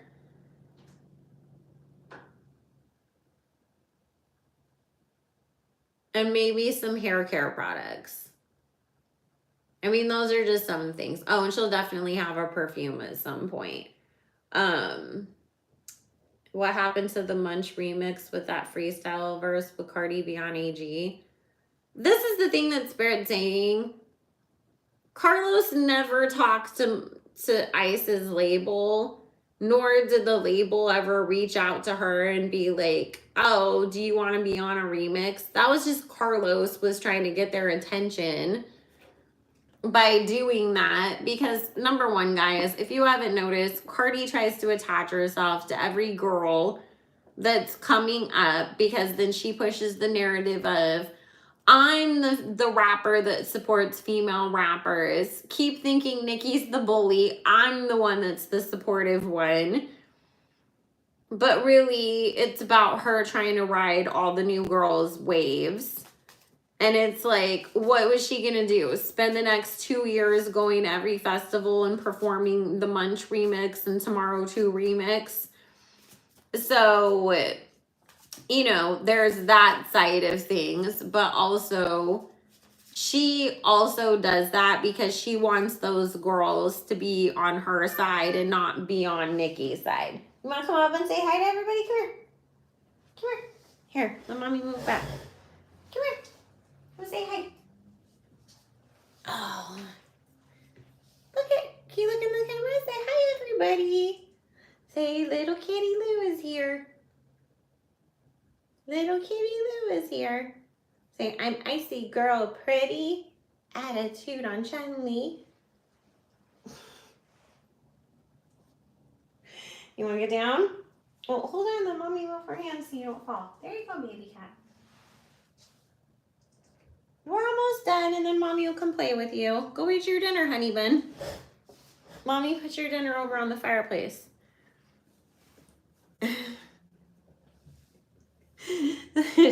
I was like, I just literally had looked and I was like, I wonder where she is, because she wasn't in the living room where she usually is. And then 5 seconds later, here she comes. But anyways, as I was saying, Carlos also tries to be, you know, oh, look, I stole all the new girls and they're on my team. So like now they can't work with Nicki, and then they have to like also have beef with Nicki because she's a bully. So that's what that was about, but it was never something that was supposed to be released or that anybody was taking seriously or that she was even given permission to do. And it's going to be really interesting, you guys, to see how Carlos treats her now, because don't forget, they have Summer Jam that they will both be performing at, and now we know that Ice has the partnership deal with Nicki. You know that that is going to burn Cardi's booty hole like she ate a bunch of ghost peppers right before she went out there. Hi, honey. Come here. Why don't you sit on Mommy's lap? You want to come help me? You want to come sit, Mommy? You can just come sit and Mommy will pet you. Come here. She keeps climbing under the table and putting her little paws on my legs. Look, say hi. You can help Mama. You want to help Mommy work? Like you do sometimes on the desk? Here, let's fix how you're sitting there. Oh, okay. Well, then you're going to end up... And now here you come again. Don't knock that over, babe. Don't... Oops. She's messing with the wire from my laptop charger. I'm trying to make sure she doesn't yank it down. So, let's see. How does she feel about Megan and Cardi? And will her relationship with Nicki last for a long time? Yes, it's gonna last for a long time. And Spirit saying that Ice really doesn't, like, she just doesn't want to get into a bunch of industry beefs.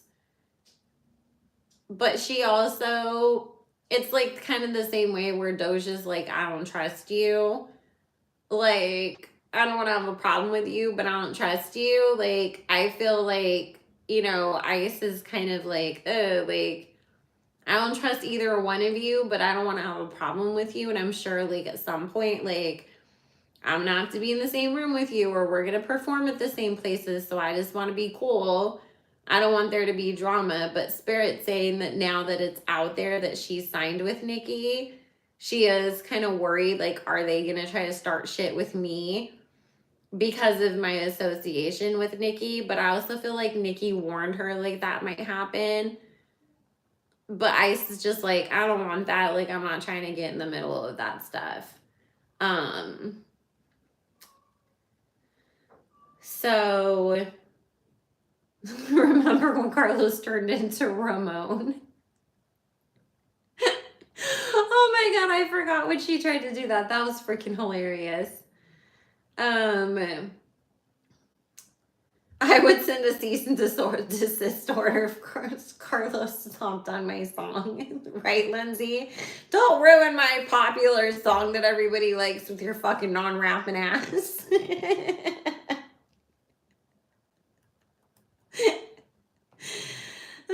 So, okay. All right, guys. Let's move on to Coi Leray real quick so we can start to wrap this up.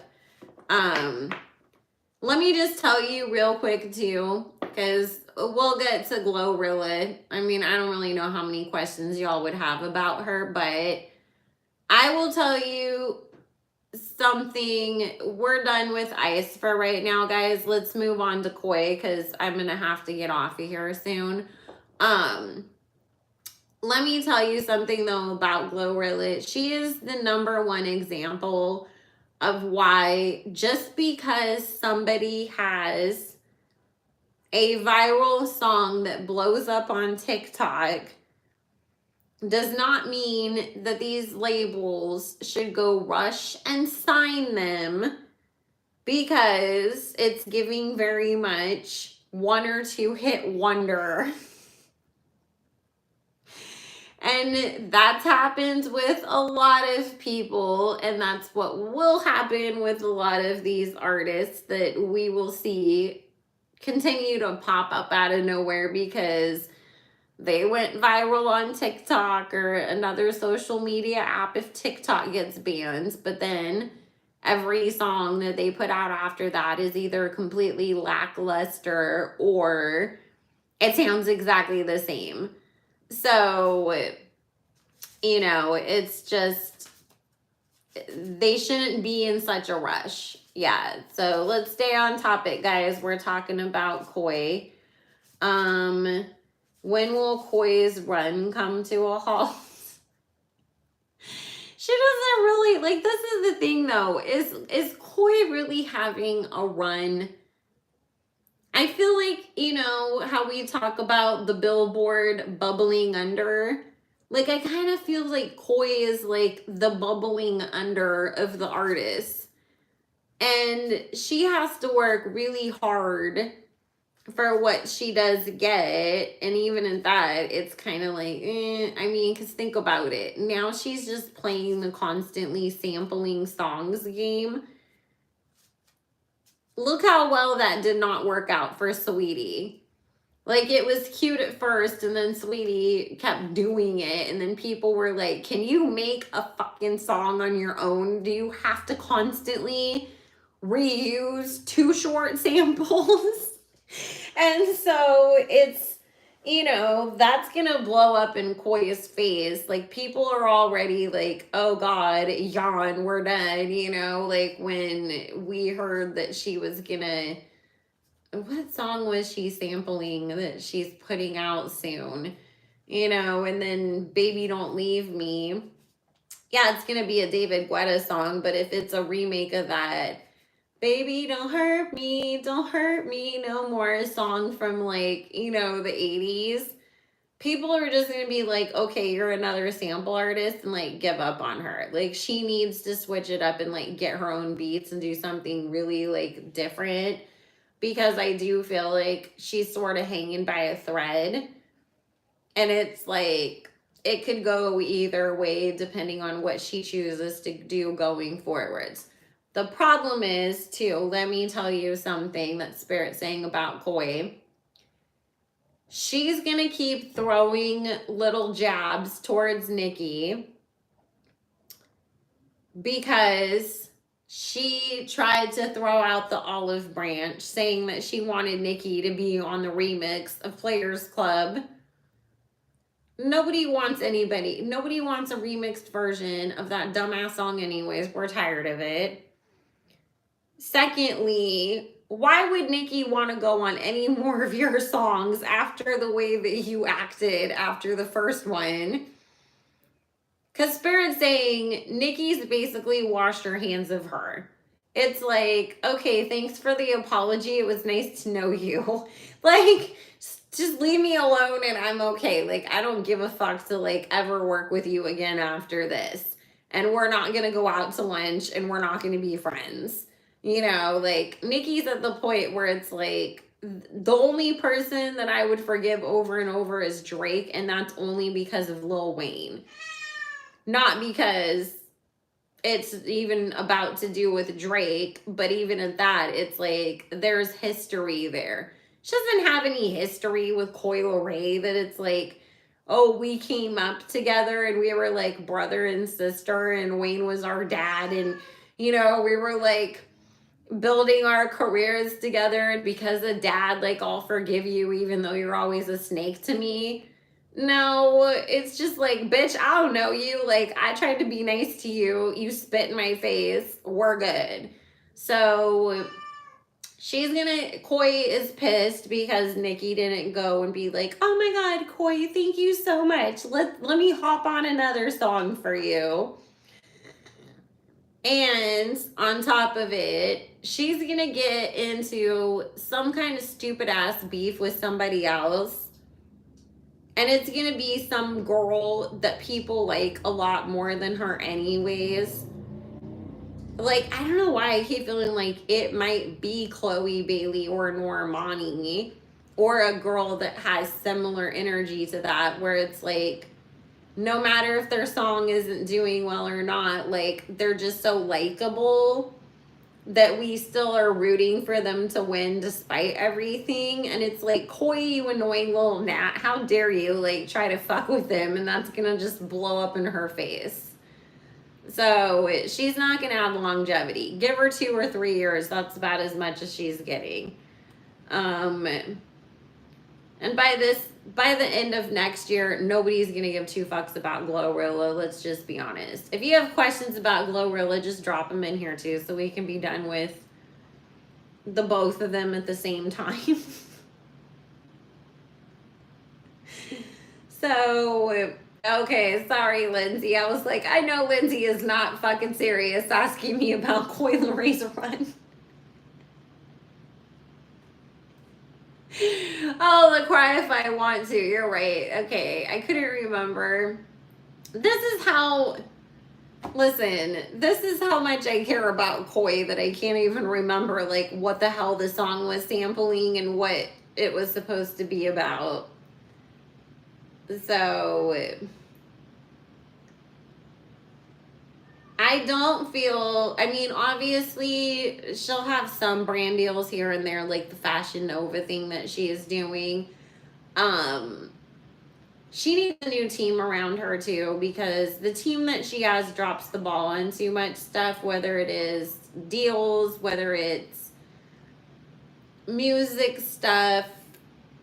Like, I'm glad that Ice's team has stepped it up, because in the beginning it felt like her and Coi just had like some pimps off the street managing them, like energetically. Ice has definitely gotten a better team around her. Coi has not. She needs a new team that will tell her that she needs to stop doing the samples. She needs to shut the fuck up, and she needs to do something different before it's too late. I feel like because she has the experience in acting, you know, she kind of had some little like parts here and there back in the day. I keep feeling like they'll probably try to push her into that side of the industry once they really realize like the music ain't doing it. But for the moment, the industry is still supporting her and trying to make it work somewhat with her. The reason why it's not going to work is because the general public's going to get tired of her. Not the industry's stupid who they pick to support sometimes. Well, pretty much all the time, because otherwise they wouldn't have picked on Nicki and we wouldn't have gotten Carlos and Carisha in the first place. Let's be honest. Does Glorilla ever regret working with Cardi? I don't feel like she has yet, but I do feel like at some point she will. I feel like she's kind of like getting to the point where she does think it's a little weird that Carlos keeps performing her song like it's hers, but then like everybody around her is like, no, that's good though, because she's such a big artist, so every time that she performs your song it looks good for you. So she kind of drank the Kool-Aid in that sense. But the thing is, they will end up having a falling out, because it's going to get back to Carlos that Glorilla wanted to work with Nicki and was having her team reach out. And, you know, she signed to Gotti, and Gotti and Nicki worked together before, right? Because I feel like she's trying to play on that connection to, like, get, you know, connected to Nicki. And Cardi is going to have a shit fit about that. Because look at how Carlos is. Once you're on her payroll or you're in her friend circle, she expects that you need to lick her asshole and hate Nicki and be shady to Nicki all the time. And if you aren't, then you're dead to her and she's pissed off at you.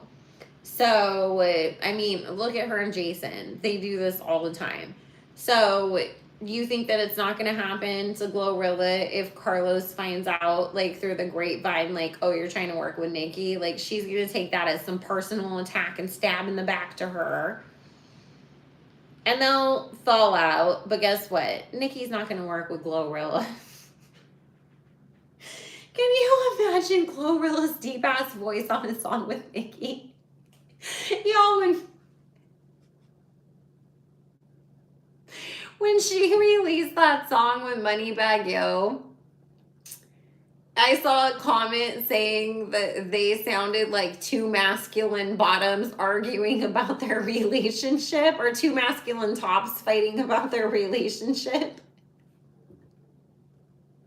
I almost fell out of my damn seat because when I heard this song for the first time, I didn't see the visuals. I only heard the audio, and I was confused which one was Bag for a second, and then I was like, wait, he's not the deeper voice on this song.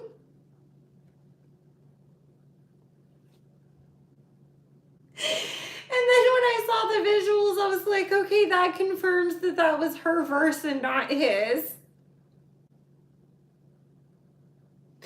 But I'm sorry, and just like trying to imagine her and Nicki on a song is hilarious too. Because I'm just like, can you imagine Nicki? She's like, they call me Barbie. And then here comes Glow. Hey, what's going on? Like,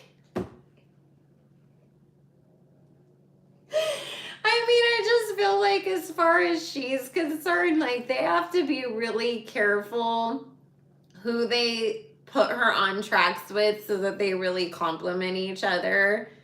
Because anybody that sounds too feminine like Nicki, it's only going to make her voice even more obvious how deep it is. And it's just going to make people like pick it apart even more. Let's be honest. And I know I'm the last person that should talk about anybody's voice. Because you even imagine like me and Glorilla on a live together, like I would literally sound like the girliest bitch ever, and she would sound not the girliest bitch ever. Let's be honest. It wouldn't be good. Like they would have to find somebody that has a deeper voice like her, but not as deep as her, like Bag, to make that sound all right. So,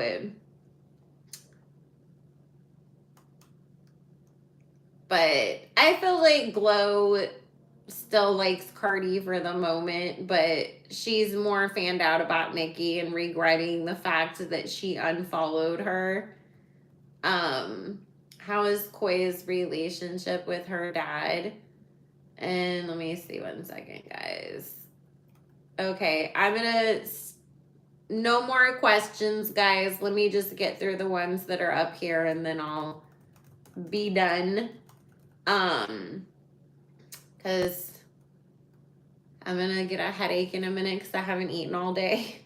I fast when I work, but usually I'm like eating by now, so I can feel a headache creeping in, and then trying to read all the screen and stuff, it's gonna definitely give me a migraine. Let me see. Oh, how is Coi's relationship with her dad? Not great. Why do they really fall out with each other? Dude, because her dad is Benzino. He always has beef with somebody, especially if you knew him, like who he was in the industry, like before he even got on Love and Hip Hop and all that stuff. He's always been problematic and started random beefs with people. He used to have some big ass beef going on with Eminem. And Eminem sunned the hell out of him and got his whole entire like magazine almost shut down, and got Benzino ousted from the magazine that he started. Look it up. It's crazy. Like, he's just a nut job. Sad to say. I mean, it kind of explains why Coi is the way that she is. So he's like, you know what he is? He's the Tokyo Tony of dads. That's what he reminds me of. I mean, he hasn't started claiming that she sold her soul to the Illuminati yet, because he also sold out to the Illuminati. So if he doesn't, then she's just going to call, well, you're the one that introduced me to it in the first place. But they're, he's teetering on Tokyo Tony territory. What will all of these people do when their music career doesn't work out and no one buys any of their products that they promote? The acting industry is already starting to crumble.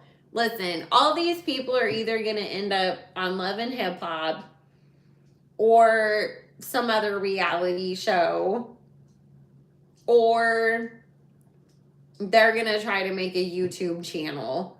Like, I could see a lot of them trying to be the next Vlad TV type of a person, too. Or become a truth channel like Larry Johnson. Like, it didn't work out for me in the industry, so now I'm going to air it out. So, exactly. I mean, and this is the thing again, that people say that Nicki is the problem. No, she's not. It's Carlos. Carlos turns on everybody, and especially if she makes them turn on Nicki, and then when they inevitably double back and try to make it right with Nicki, then they can't get along with Carlos anymore after that. So, how will Coi Leray and Glorilla next albums do? Coi's will definitely do much better than Glorilla. Glorilla needs to really make the most of and enjoy her 15 minutes of fame, because she's about 9 minutes in. She's got 6 minutes left. She better make the most of that opportunity and save all her money if she can. There's something very dark about Glorilla. Energetically, I mean, if you're in the Patreon, we've talked about a few of those things, but there is very, very, very dark energy about that girl, that she was willing to do anything to get to even the opportunity that she has now. And I feel like she would throw anybody under the bus that she could to like get more or to secure her spot. But because she has that throwed off dark energy about her, people don't like her. Like, she's not super likable. At least Coi, even though she's whiny, like, if she turned it around and made a big effort, like, people would support her, And I don't feel like everybody hates Coi. I just think that, like, obviously the Barbs are annoyed with her or whatever. But Glorilla just has this darkness to her that people don't respond to. Like, it's like emanating from the soul. And it doesn't feel like she's the most authentic person anyways. And I really noticed that from her when it came out what she did to Sweetie. And see, Sweetie's another one of those people. Like, yeah, like, everybody got tired of you sampling things and everybody isn't the biggest fan of your music, but, like, she's such a likable person that you just are like, okay, well, I still hope you win, Sweetie. Like, you can't really hate Sweetie. You could be like, yeah, some of her music sucks, or like, I didn't like that song, but like, you can't outright hate the girl. Because she's still a nice girl. She's a girl's girl. She minds her business and stays out the way, and it's just, they're like so different. Glorilla always sounds like she drinks 6 cups of lean before she gets in the studio, and then she slurs her words. That's true too. It is kind of hard to understand her on top of the deep, deep, deep voice. But yeah, I mean, it's like, and that was the thing that was so fucked up, is that she turned around and took Sweetie off of the FNF remix and put Lotto and JT on instead. Well, I think JT was already supposed to be on it and they put Lotto on there instead. Spirit saying that she did that because previously people had been dragging Sweetie. And so Glorilla was like, oh, like, this is my big song that's giving me my big shot, and I don't want it to get ruined if people are dragging Sweetie. But the thing is, if you guys don't ever notice this, and this is what is sad, Sweetie will kill some of her features. She did a great job on the Anita song. I heard her verse that she did for the F&F remix, and it was really good. But the fact that she went and showed up and still filmed her part only for it to all get cut later, and then they lied and said the paperwork didn't get turned in, which was not true and just an excuse. She took her and all her friends and bought them outfits and wigs and paid for her makeup artist to do everybody's makeup because she didn't want them to look janky as fuck in the fucking video. Because she knew I came cute, I'm going to look good, and y'all are going to look like a bunch of bums next to me, so I'm not that kind of a person that's going to be the only one in the group that looked cute while the rest of you look bad in comparison. Like, I want everybody to look good because Sweetie's not a hater. She's like a girl's girl and supports other women. And that was like so fucked up. And then the way that she admitted that and like said that like on a live, like it was no big deal. She's like, oh yeah, you know that outfit that I was wearing, the designer outfit? Sweetie bought that for me. And then it was just like, too bad she didn't end up on the song, and then started talking about something else. And I was like, you're a user. And the fact that you kicked her off, but you still wore the damn clothes. Like, that's kind of fucked up, girl. So, let's see. Oh, Eminem's old songs about the whole Benzino situation were hella funny. Yeah, see, Benzino was fucking with DMX too. Like, he just always had his nose in somebody's business and was always beefing with somebody. So,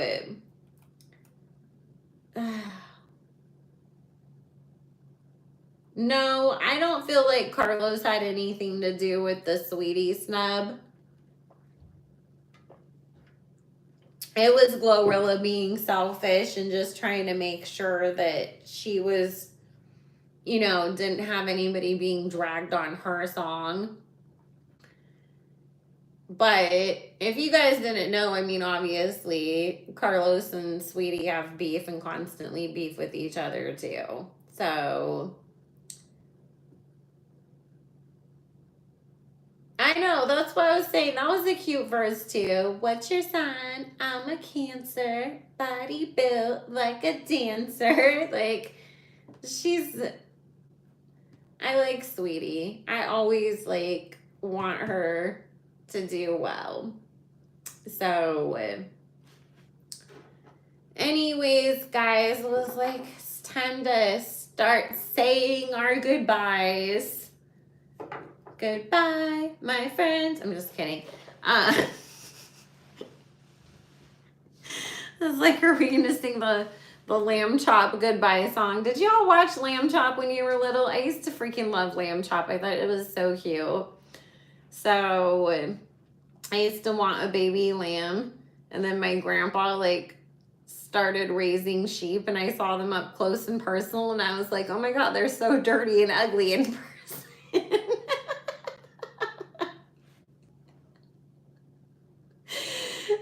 So, oh, well, they say my 15 minutes is up. I'm only 15 minutes in. Girl, you're 9 minutes in and your 15 minutes is almost up. So get to work. But I will have new videos for you guys next week. We are so close to 6,000 subs, so when we get there, guys, we will do a giveaway. In the meantime, if you want to know more about the Illuminati and selling your soul and all that stuff, patreon.com/psychicbellalove. Also, if you wanted to book a reading, psychicbellalove.com, and you can use code Easter, all in caps, for $15 off most appointments until the end of the month. Or you can go to instagram.com/psychicbellalove and follow me. Make sure you guys stream WTF from Nicki and Youngboy, Red Ruby Da Sleaze, and Princess Diana, because you guys, we have 3 songs. Next week we will have 4. Let's dominate the top 10. If you love Nicki, go stream.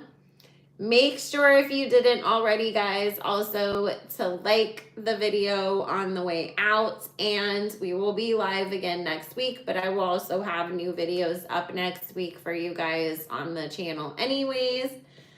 I hope everybody has a great rest of your weekends. I so enjoy going live with you guys. It really is just like hanging out with all my friends, having a great time. So I love you. I love you. I love you. Thank you so much for all the support, guys. And I will see you all again soon.